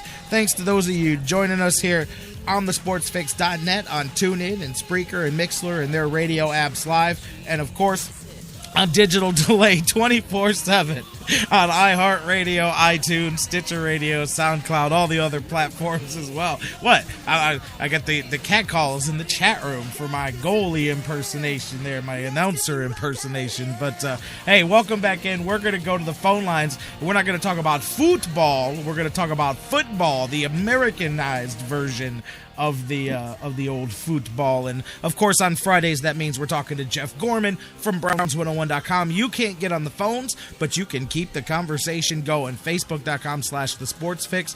Tweet with us at the SportsFix CLE always to stay part of the conversation. I'm going to the phones. Jeff Gorman, how you doing, my man? As the Browns wrap things up here this week, they're getting ready for their summer vacation before the season starts. How about you? How you doing? I'm doing super, J-Rocc. I was actually watching almost the entire first half of that football game, and it was really more exciting than the score would indicate, because I actually saw 3 goals, but they all got called back because of offsides and things like that. And the other thing is it's raining like crazy down there, so it's a pretty wild scene, even though the score is only 1-0. There you go. See, you get your World Cup fix here on the Sports Fix too, man. So, hey, as I said, man, Browns wrapping things up in Berea. Now they will go dark. They were the first team to wrap up their offseason because they were the first team to start. They were one of the 7 teams that were able to start earlier than everybody else because of the changes in the offseason. So they wrapped it up this week now. And you know what? Wrapped it up with a warning, which, of course, you expect, and all teams do it behind the scenes. But Mike Pettin went out of his way to kind of make some statements in the media about not just Johnny Football's plans, but all of their plans during the next 6 weeks to keep their nose clean, stay out of trouble. Last thing that the Browns or any club around the NFL needs, and it's the riskiest part of the year, believe it or not, is these next 6 weeks here before training camp starts, where players have time on their hands and they've got nothing else to do until camp. So they kind of look at it like a last few days of school before, last few days of summer before you go back to school kind of thing. So you want to make sure that those guys keep their nose clean and just get themselves ready to come in. Have a little fun, but nothing too much. And I know with the Browns, with Gordon, with some of the offseason stuff, it's a big concern. Mike Pettin went out of his way to say, hey, keep your nose clean here. So obviously the Browns worried about that more than usual this summer. Right, and it was very smart of the coach to do because, football is 12 months out of the year, and, even when nothing's going on, something could be going on. You talked about the team going dark. We have to hope that they do go dark and we don't get any news, because if we get any news, it'll probably be some bad news. Unfortunately, there's a piece of bad news that we're waiting for that's probably almost certainly going to happen based on what's happened in the past, and that's, of course, finding out what the deal is with Josh Gordon's suspension. And I think everyone's kind of saying, that the NFL should pretty much come out and tell the Browns just how long he's going to be out so that they can prepare and figure out what's going to be going from that. But if we somehow, I don't know how this would happen, even if we only lose them for half the season, at least that's something. Of course, you wouldn't be able to put up a whole lot of great individual numbers, but if we could maybe even have him for the second half of the season, that'd be great. But if he's gone for the whole season, then that's obviously a disaster. I personally just don't know what's taking so long. Yeah, and I think we know that there'll be something between now and then, but I think the Browns are thinking the same thing and saying the same thing you are. What's taking so long? Let us know what's going to happen here, because we've got to make our plans, and they've been making their plans all along to deal with it anyway. But I think the Browns kind of a bit exasperated like you. And that's why you could even see this week they talked more about it being it's going to happen, even though they remember the first few weeks it was, well, we can't talk about anything. We don't know anything. This is all rumors and speculation. I mean, now they're pretty much talking like, hey, we know what's going on, but we can't do anything until we get the official length and all of that. But it's much more matter of fact now, because we are at that part of the process there. So, and obviously the Browns, every bit as exasperated about it as anybody else. I wouldn't doubt that something's coming down soon. As we've seen, a lot of the other announcements for suspensions have been made, so clearly it's the appeals process that's just holding up things when it comes to Josh Gordon in this situation here. But frustrating on the Browns side nonetheless. And there's nothing they can do. There's nothing they can do but do what they've done and prepare themselves to get forward to. Hey, something I wanted to talk to you about that came out of this that I think a lot of people have kind of brushed over. And we talk about guys coming back from injury this season, and Brian Hoyer's the one that people mention because, of course, he's the quarterback and he's got the knee injury. But similar injury, much longer recovery time, is Travis Benjamin. I wanted to mention, did you notice, talking to Coach Pettin here this week, it not only is Travis Benjamin probably going to be a no-go for training camp, but he may spend the first half of the season on the physically unable to perform list because he is a much longer recovery here with his surgery, and it's no definite that you get any contribution in this season from Travis Benjamin. I think a lot of people, and maybe it's because they hear about Hoyer coming back so quick from his particular type of surgery, just assume that Travis Benjamin will be back for camp, but he is not anywhere near that point of his recovery yet. Well, yeah, I think we get a little spoiled when we see about certain guys, even guys like Adrian Peterson and guys like RG3 who are able to make these big comebacks, and and especially in AP's case, that able to get almost pretty much completely back to where they were before. But he's pretty much superhuman, so you expect, well, this guy won't be out for too long, but yeah, that's a really major injury, and once they do come back, it's like, are they going to be the same? And I know that people talk about, Hoyer, but again, Benjamin is really showed to be a great weapon that can be sort of an extra weapon for the Browns that the other team has to worry about. And he really, in his limited time last year, was just fantastic. And it's really a tough break to not be able to get him back. And you wonder when we eventually finally get him back, if he's going to be the same because of the incredible explosive speed that he had. He looked like he was going at a different speed than everybody else last year when he was making this big punt return. Right, but I mean that's part of it too. That's his game. So it's a total different rehab, total different surgery, total different recovery. And you could tell though too, when people even talking to me off the air say, "Hey, I don't want to see Justin Gilbert return," and I'm like, "You're nuts." That's one of the reasons that attracted him to them was his ability to do that. But you can see whether it's Armstrong, whether it's Gilbert, whether it's some of these other guys that they're going to rotate and try out back there, they've gotten themselves a handful of guys that can handle returning duties here as well, because the Browns have been making those plans all along. But I think back and I think the people during the offseason that kept going, and we got Travis Benjamin, and I got to tell you, I don't think Travis Benjamin figures in at all to their plans. And at the end of the day, even if he does, it's only as a returner. I don't believe that he is anywhere near as far along in his wide receiver development as people seem to think that he is.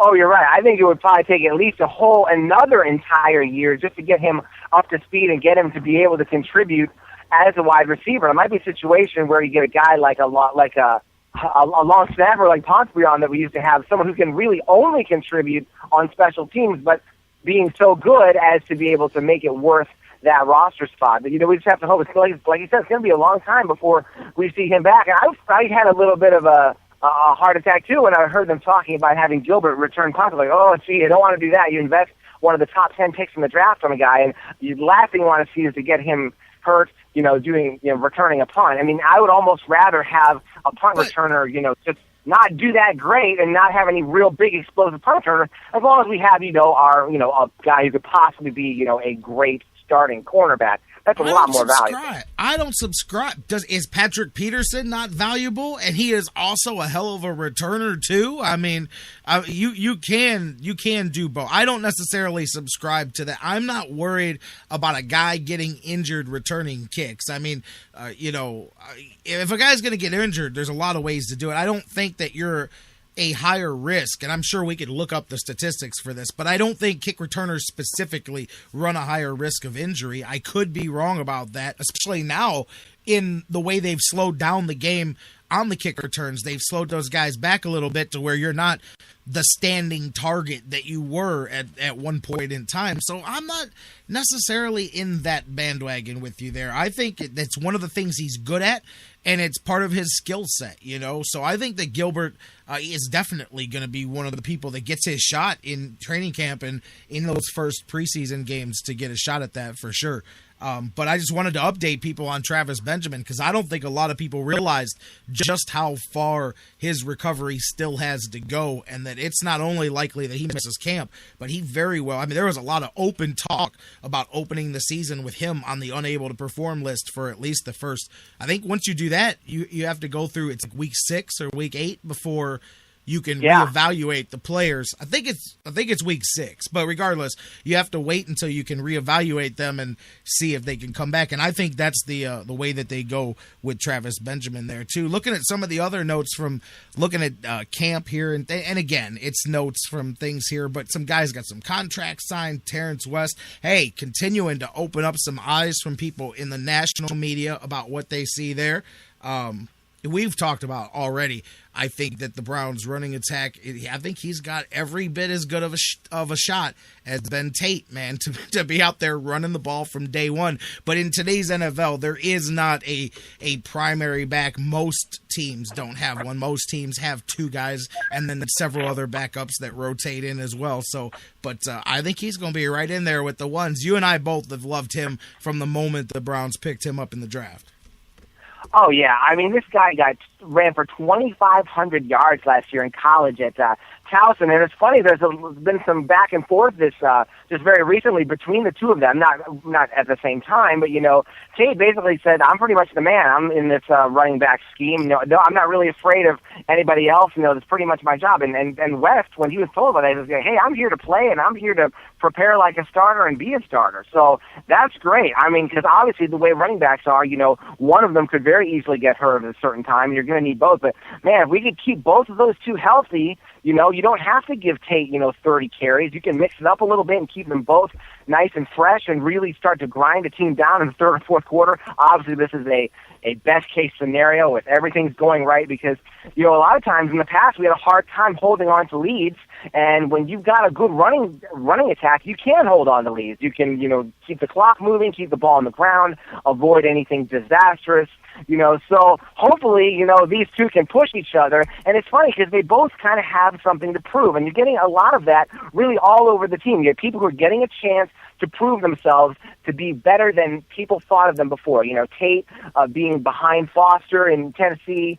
And, now this is his chance to be the main guy. And then, of course, West coming from a program like Towson, to show that he's got what it takes, that he can play with the big boys and stuff. And like I said, I hope both of these two can just stay healthy and push each other. And it really helps to have both these two at the Browns' disposal. And I agree. And that's one thing. Listen, I don't know. None of us will know until we see these guys play games. We won't know what the final product is going to look like. But I can say that's the one thing I thought the Browns did this offseason that they said they were going to do. Now, you can argue about the levels of these guys, but what I'm saying is they brought in there's competition on a lot of these positions. There's actual competition, not that phony competition that we see so often with Browns training camps where you got a bunch of guys that couldn't win the job if they tried. So they're competition, but only in name, not in actual, ability. I do think here you've got, even when you look at a guy like Barry in the defensive backfield, you look at some different things that they've done, different guys that they brought in. It's competition at every position. So who knows what the composition of the final roster is. So a lot of these guys could fall to the wayside. A lot of these guys could be,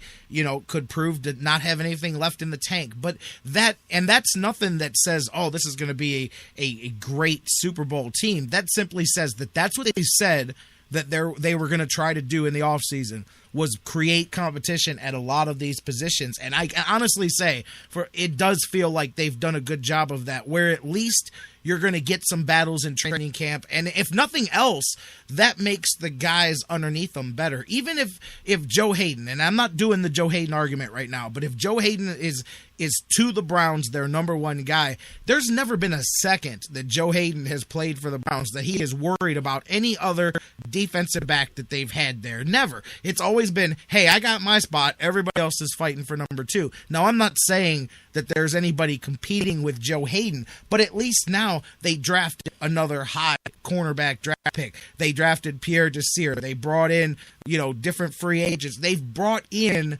competition there to where at least Joe Hayden looks around and goes, oh, well, I'm not just hands down the best one here. Or maybe he thinks he is. But the point is he now has to prove it in camp, not just know it. It's not just automatic. Everybody else was competing for number two. I'm just saying competition's a good thing across the board. Right, and you're seeing that in other different areas of the team, too, where you've got, Barkevius Mingo coming back now, and you got Sheard, who will hopefully be able to, both those two guys being able to play together dynamically, and, how well the defensive line's coming along, where you've got, Armonte Bryant coming up and playing very well, hopefully he can supplement guys like a Tyber Rubin and Taylor.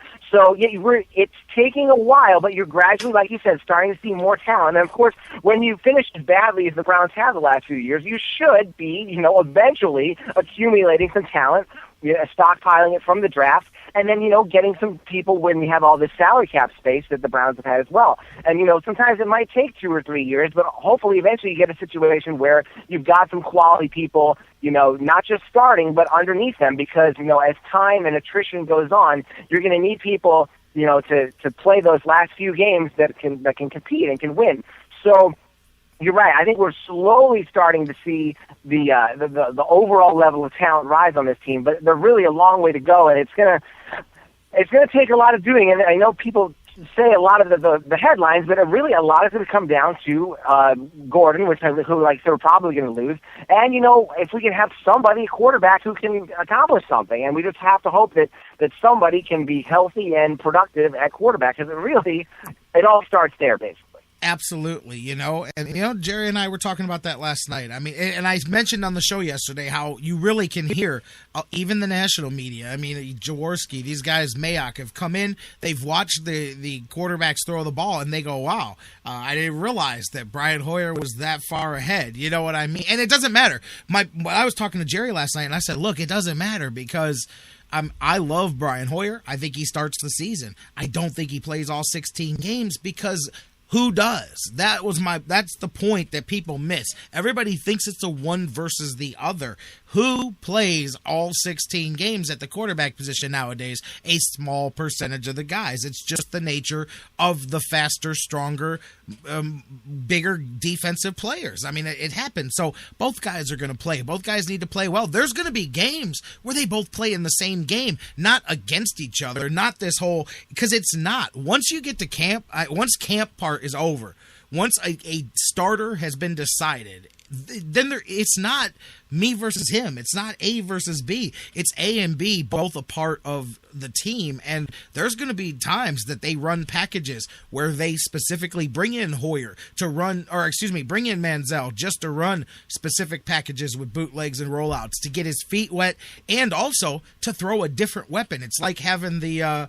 Wildcat guy. It's like that kind of a philosophy. So there's going to be a lot of interaction between the two, and it's going to be Hoyer's job to get Manziel ready for that, and they're both going to contribute together. So everybody makes it a he versus he type thing, and it's not necessarily. It'll be that way at first, but once that part is over and the starter has been named, then boom, it's going to roll. You know what I mean? And the two of them then have to work together, and I really believe they will, and they're both going to play, and they're both going to contribute into whatever success that the Browns have this year, you know, and that's going to be important, definitely, very much so. And looking at, too, the other thing, too, and I love it, it just shows me that they're ready to go to camp, is there's been more scrapping going on in these Browns OTAs than there has been in years between each other. And we saw, of course, the big one, almost like building up to the main event on the pay-per-view, but we saw the big one that ended with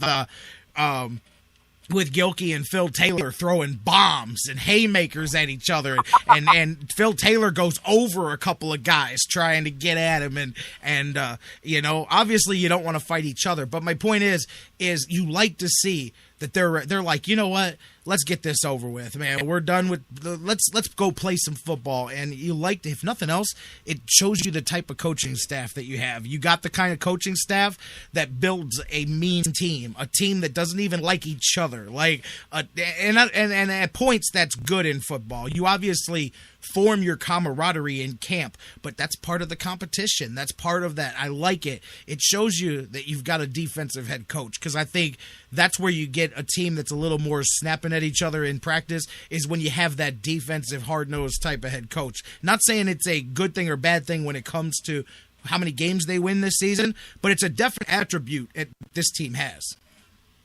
Right, and it's a good thing because that's what Coach Pettin is trying to do. He's trying to establish some kind of identity on this team, which they've lacked for a long time, of who really are the Cleveland Browns. What kind of team is this? And he said right off the bat, I want this to be the toughest team out there. I want us to be tougher than the other team.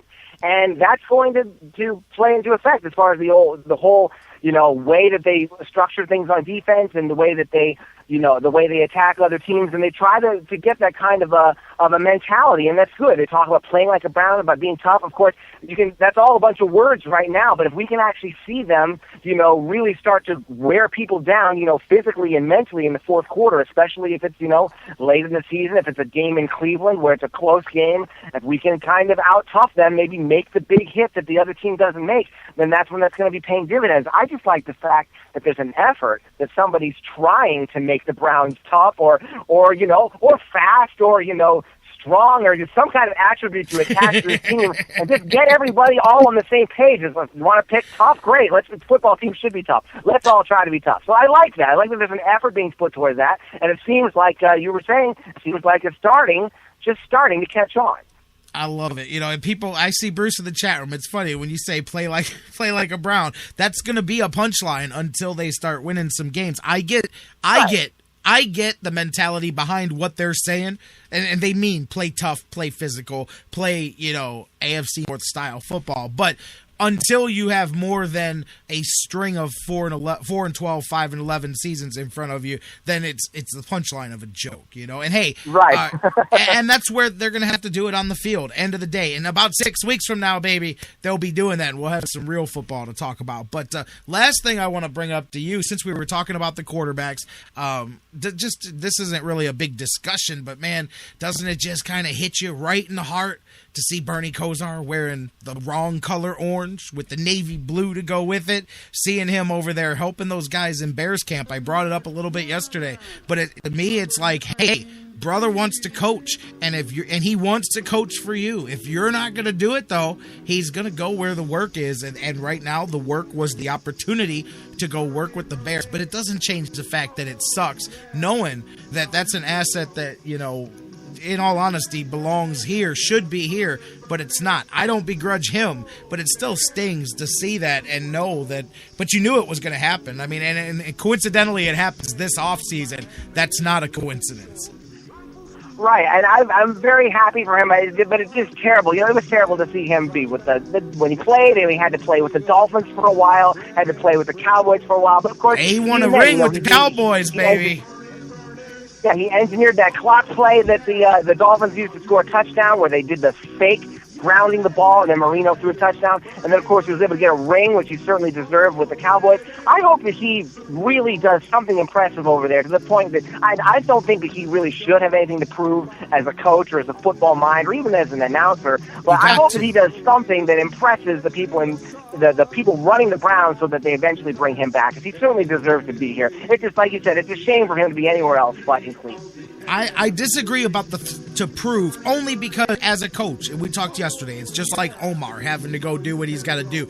You have to show that you can do it, and there is a path to that. And it seems like for the first time in his career, Bernie's going to, follow that path. But I still think, like I said yesterday, it's trying to get the one you really want to invite you to the dance. Like, you're going to go with this girl, but you're only going with her hoping that the one you wanted to go with asks you to dance once you get there, And I know that's what it is. You do too.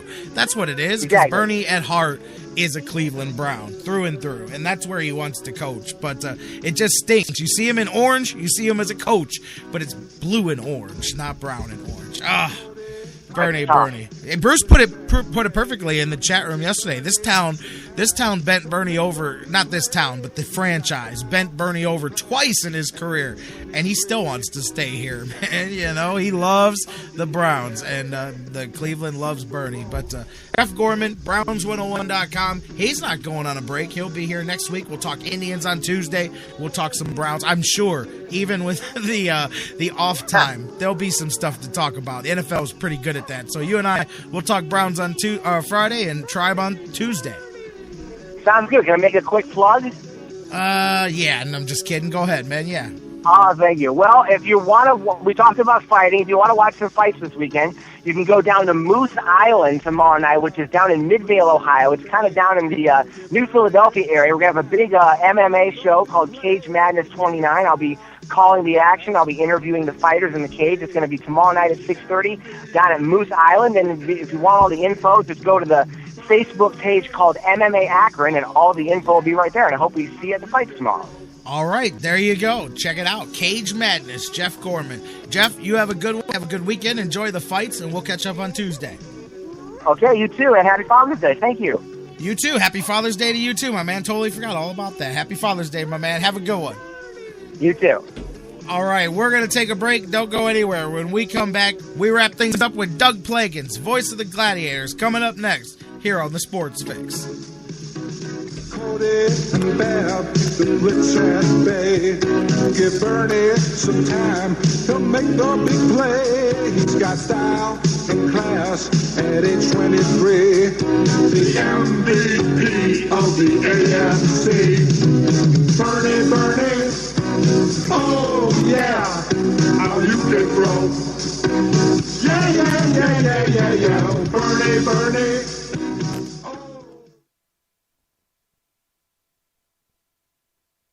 And now, a very special announcement from the Sports Fix. Black bears weigh between 200 and 500 pounds.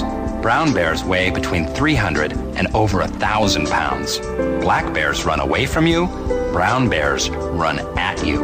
When attacked by a bear, simply lie still on the ground and cover your face and head with your hands. When the bear is finished batting you around and mauling you, contact the U.S. Forest Service.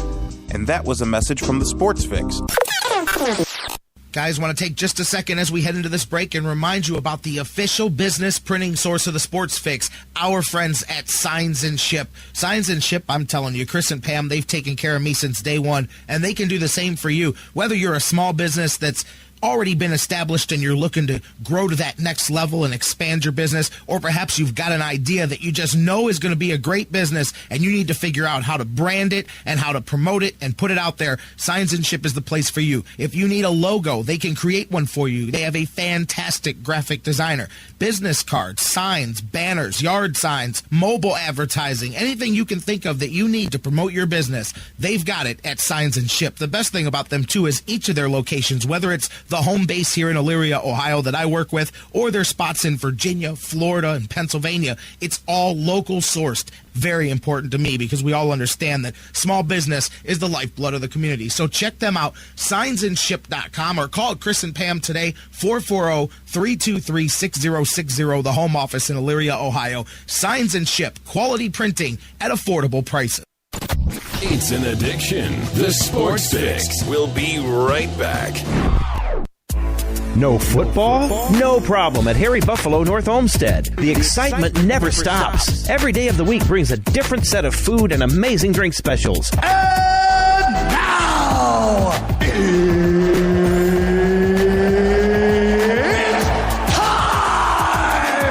Fans, Harry Buffalo North Olmsted is the home for every UFC pay-per-view live on the big screens. let's get it all! And let's not forget their mouth-watering trademark, the Bison Burger. They sure are good. Nobody does bison like Harry Buffalo. The perfect combination of healthy and delicious. Hey there, eat up, y'all. You's as good church-going folk. Y'all deserve a little treat. What are you waiting for? Get to Harry Buffalo, just outside Great Northern Mall today. Harry Buffalo. Join the herd. I've been a pro wrestler my whole life, so championship belts have always kind of been a way of life to me. But did you know title belts are quickly becoming the fastest rising and the most popular new way for people to celebrate all kinds of things you never would have thought of before? We use it for our fantasy football league. It's a really cool conversation piece. Office pools, employee of the month, you name it. There's tons of different trophies that you used to buy plaques for. Well, I'm here to tell you about Pro-Am Championship belts, who have the highest quality championship belt with the lowest prices. Replace those old trophies with stock belts on hand that they can customize for as low as $30. Any occasion, celebrations, awards, championships, fantasy leagues, gifts, plus wrestling, mixed martial arts, boxing. If you need championship belts, check them out. Pro-Am Championship Belts, ProAmBelts.com. Look them up on Facebook, Pro-Am Belts. Trust me, nothing says cool like doing the discount double check with a real championship belt. Just ask Aaron Rodgers. Now you too can have one thanks to Pro-Am Championship Belts. Hi, this is Dean Chenoweth, head coach of Cleveland's Lake Erie Monsters, and you're listening to the Sports Fix.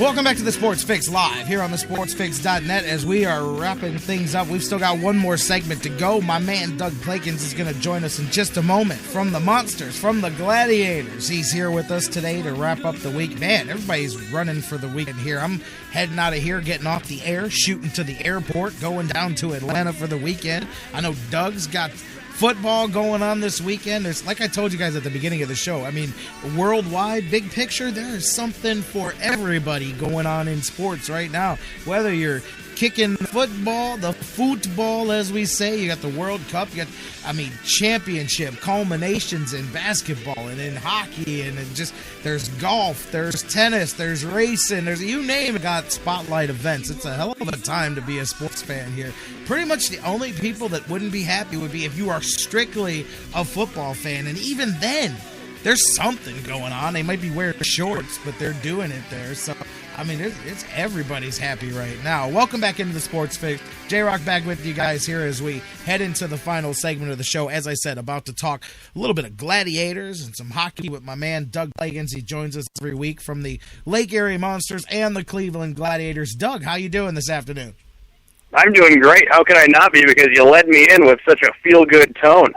That's always the last segment before the weekend. You got to fire it up with feeling good for the weekend. And really, looking around the sports, man, there's something for everybody to get into right now. Even going, within the last, say, 7 to 10 days. There's like a major thing in everybody's thing. You know what I mean? Like everybody's time is exactly. I was just talking with one of my friends, a couple people about that. Now, this is the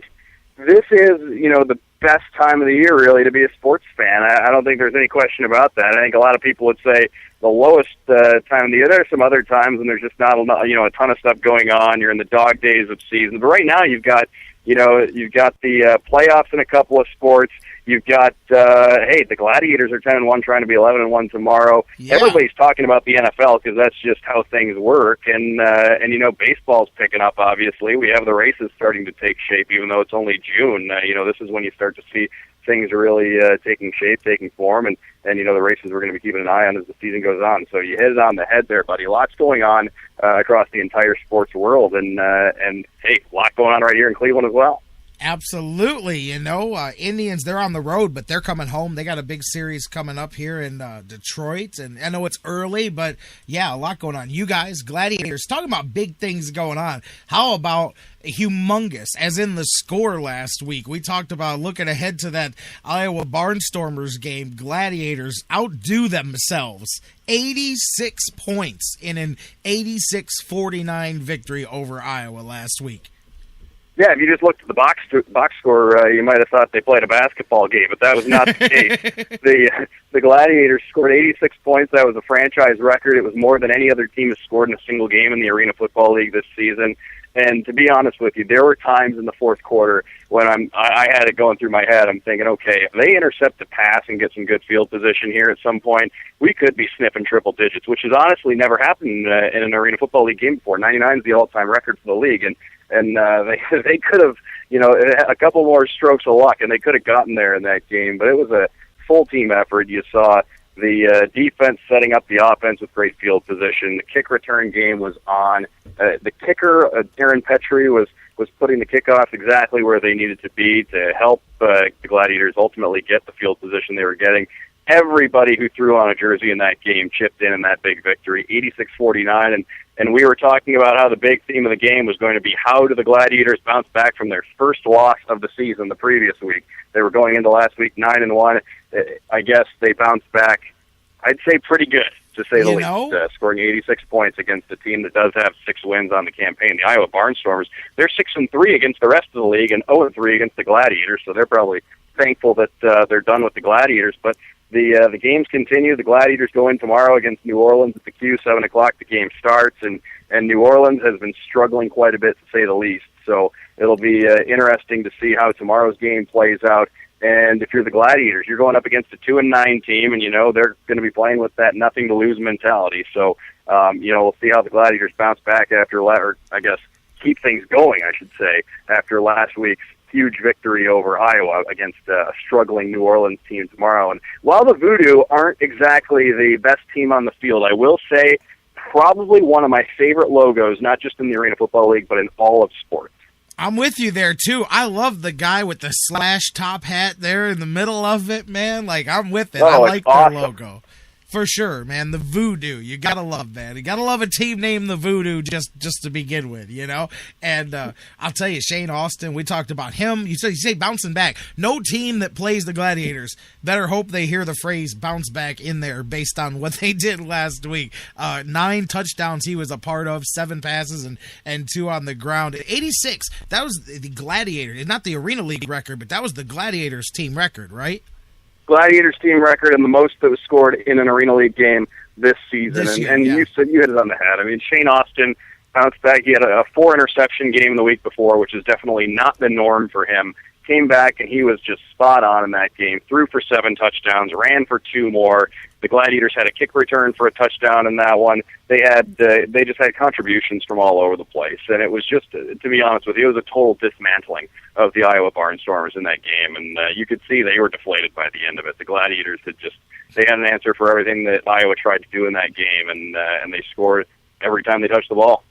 Absolutely, man. I mean, deflated is one word to use for it. I would be, too. And so, as you said, now they sit here 10-1. You've got, of course, the Voodoo here. Gladiators won earlier. I had the score 37-26 earlier on in the season here. And what do you got? It's barbecue night at the Q. You've got a T-shirt giveaway, $2 beers. Tell me a little bit about the things going on tomorrow. I know kickoff is at 7 p.m., but talk to me about tomorrow's game. T-shirts for the first 2,500, as all Saturday night games are. $2 beer night at the Q, and there's also a post-game concert with Trip Lee. So lots going on tomorrow night at the Gladiators game. Entertaining football, obviously, and a great chance to come out and see these guys play. And been saying it every week, but if you haven't had a chance to come out to a Gladiators game yet this season, great chance to do so tomorrow. There's some deals. There's $2 beers. Lots of reasons to get in and check it out. And this is a team that looks like they have the potential to do something special. I mean, you don't go 10-1 by accident, and they're trucking along, doing a great job. So the entertainment on the field's going to be great. The entertainment off the field's going to be great from start to finish. So come out and check it out tomorrow. And the cool thing for those of you listening that are outside of the area to where you can come to the game, this is one of those games where you'll be able to watch it. ESPN3, what isn't that that's the online, right? Isn't that the Watch ESPN Yes, you can thing? pick it up online. You can pick it up through an app. Also will be televised locally across big portion of Northeast Ohio on My 43 The Block tomorrow. So a chance for folks who can't get out to the queue tomorrow to see the atmosphere firsthand through their television set. Yeah, so there's an opportunity there for you guys nationally that listen to me to see that locally. It'll be on, of course, Channel 43 as well, so definitely check that out. And, looking around, too, I wanted to talk outside of football for a little bit with you. How about the Stanley Cup Finals? We've been talking about that coming through here. First off, what about the other day? I actually was waiting to get a hold of you and try to get you on the show because I thought maybe the series might have ended the other day, and it came as close can come to going into overtime. I mean, that puck sitting there just so tantalizingly close. How does that happen, Doug? How does that happen?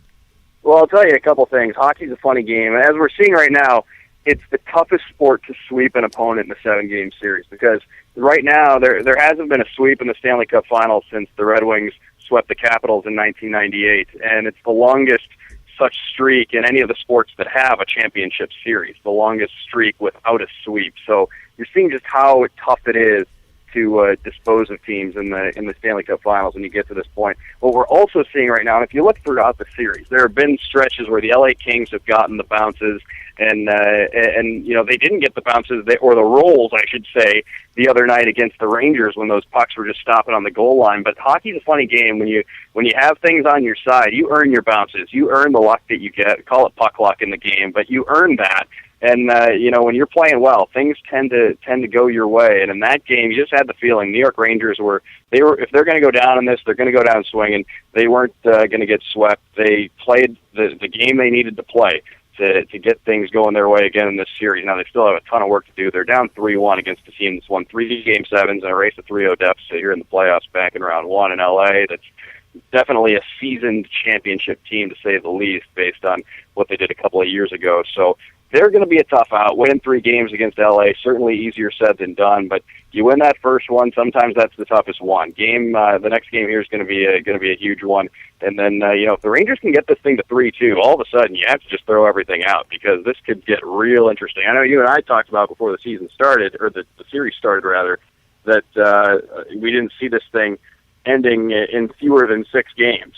And right now I would be pretty impressed with the Rangers if we did see a Game 6, just because LA has proven to be that team that you just can't punch out no matter how long you get them on the ropes. You just can't knock out the LA Kings. But based on what we saw the other night, the Rangers did exactly what they needed to do. They weathered a lot of storms in that hockey game and managed to come away with the victory. So we'll see how this thing goes from here. For sure. I mean, I was joking with a buddy the other day. I said the way these playoffs have gone, I said the Kings will get kinged by they'll get out-kinged by the Rangers, and they'll be the team that watches the Rangers run the other side and take this thing to a Game 7, since that's kind of been their calling card here through the playoffs as they've continued to be the comeback kids. Now it would be funny if that's on the other foot here, but the way that game ended the other night, the way that puck just stopped, I mean, the snow was what stopped it. I mean, it was ice shaving stopped that thing from going through, man. It was incredible. The other thing we're seeing that where hockey's just different from a lot of the other sports is, in baseball, the teams that are, if you're built for success, you're built for success. You're going to be good in the regular season. You're going to be good in the playoffs.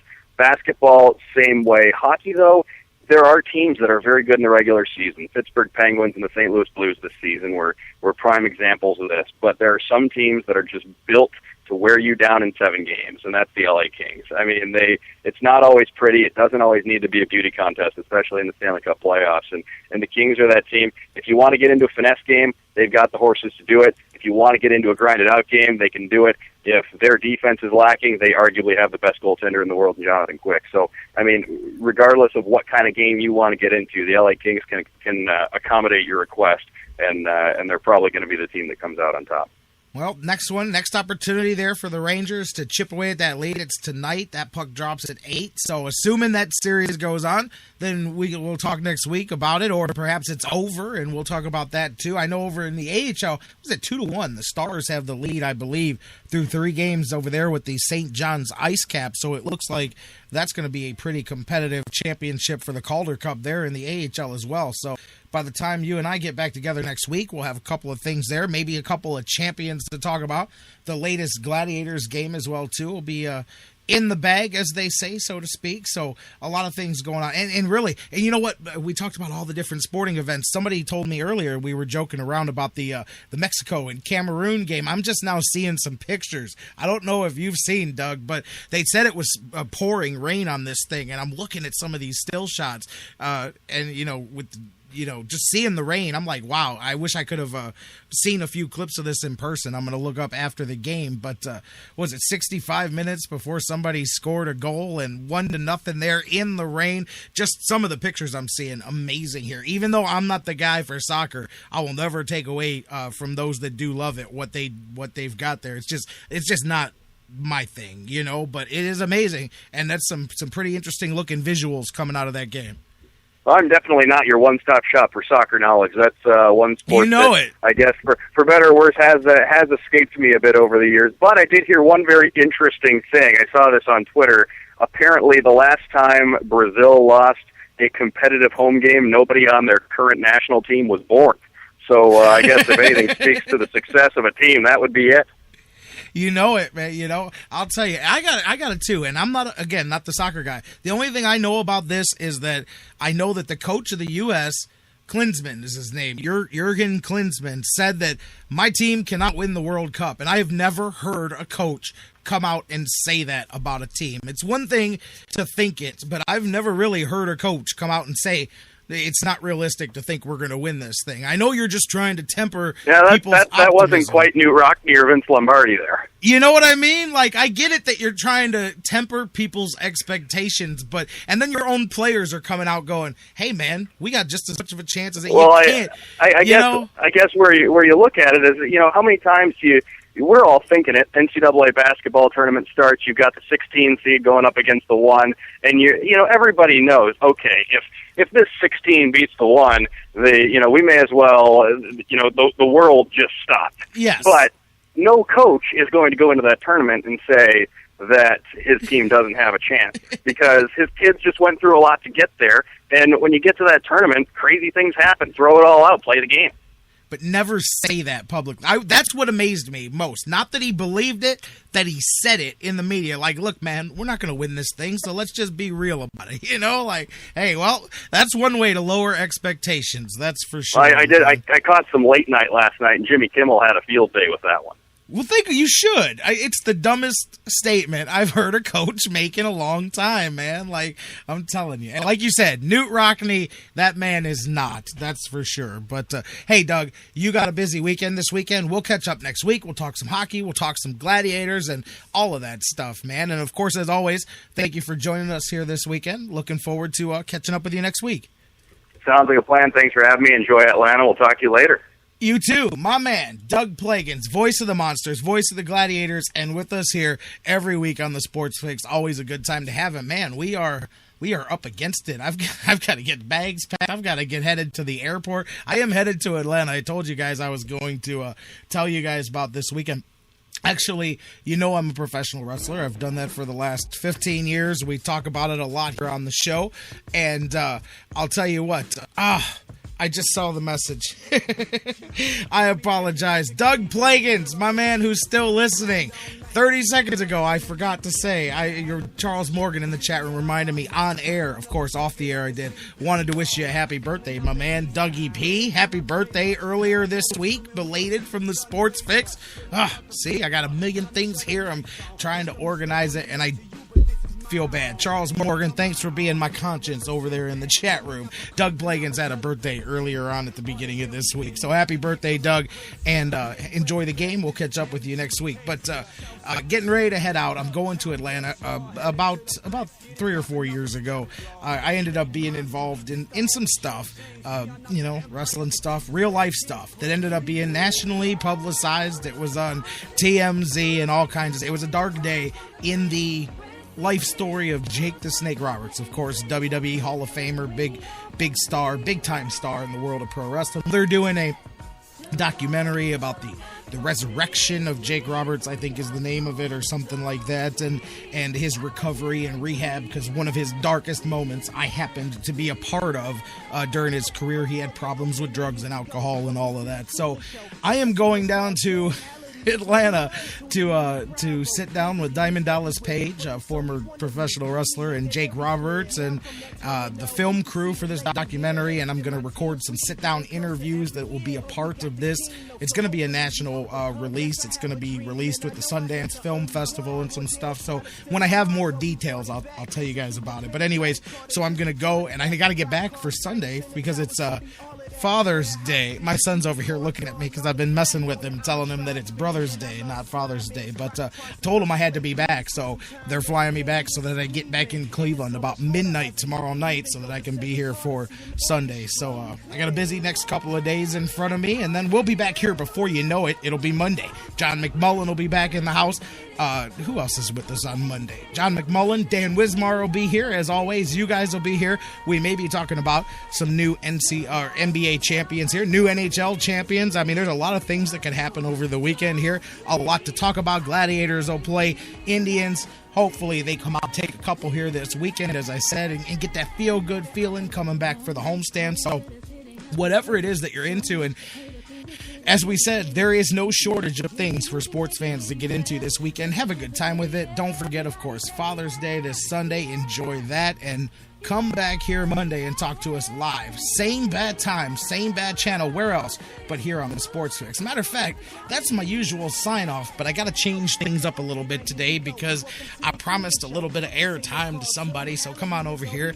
Say hello to the people out here listening. This is Joshua. Joshua's my son here. Joshua, say hi to everybody. Hi. How you doing? Good. You're doing good? All right, how old are you? 7. 7 years old. You down here hanging out, doing the Sports Fix thing in the studio? Yeah. Yeah? All right, say hi to everybody. Hi. All right, you done? You want to say anything else? All right, high five. That's Joshua. That's my little guy. He asked me all week if he could come on the show. I said, okay, Friday. On my way out the door, you can jump on and say hi with me. So he's been sitting here for about the last 15 minutes just waiting for Doug to finish talking. So there you go. All right, guys. Happy Father's Day, everybody. Enjoy the weekend. Go Tribe tonight. That's for damn sure. Go Tribe all weekend long. We'll be back Monday. We'll talk to you where else but right here, live. Same bad time, same bad channel on the Sports Fix. We love you, Cleveland. Have a great weekend. We'll see you Monday. Out here in Cleveland, Cleveland, Cleveland. You know that I'm from Long nights, cold weather, it ain't nothing pretty. So much hate up in this itty bitty city. If you can make it here, you can make it anywhere. Put your hands up in the air, everybody say yeah, yeah, yeah.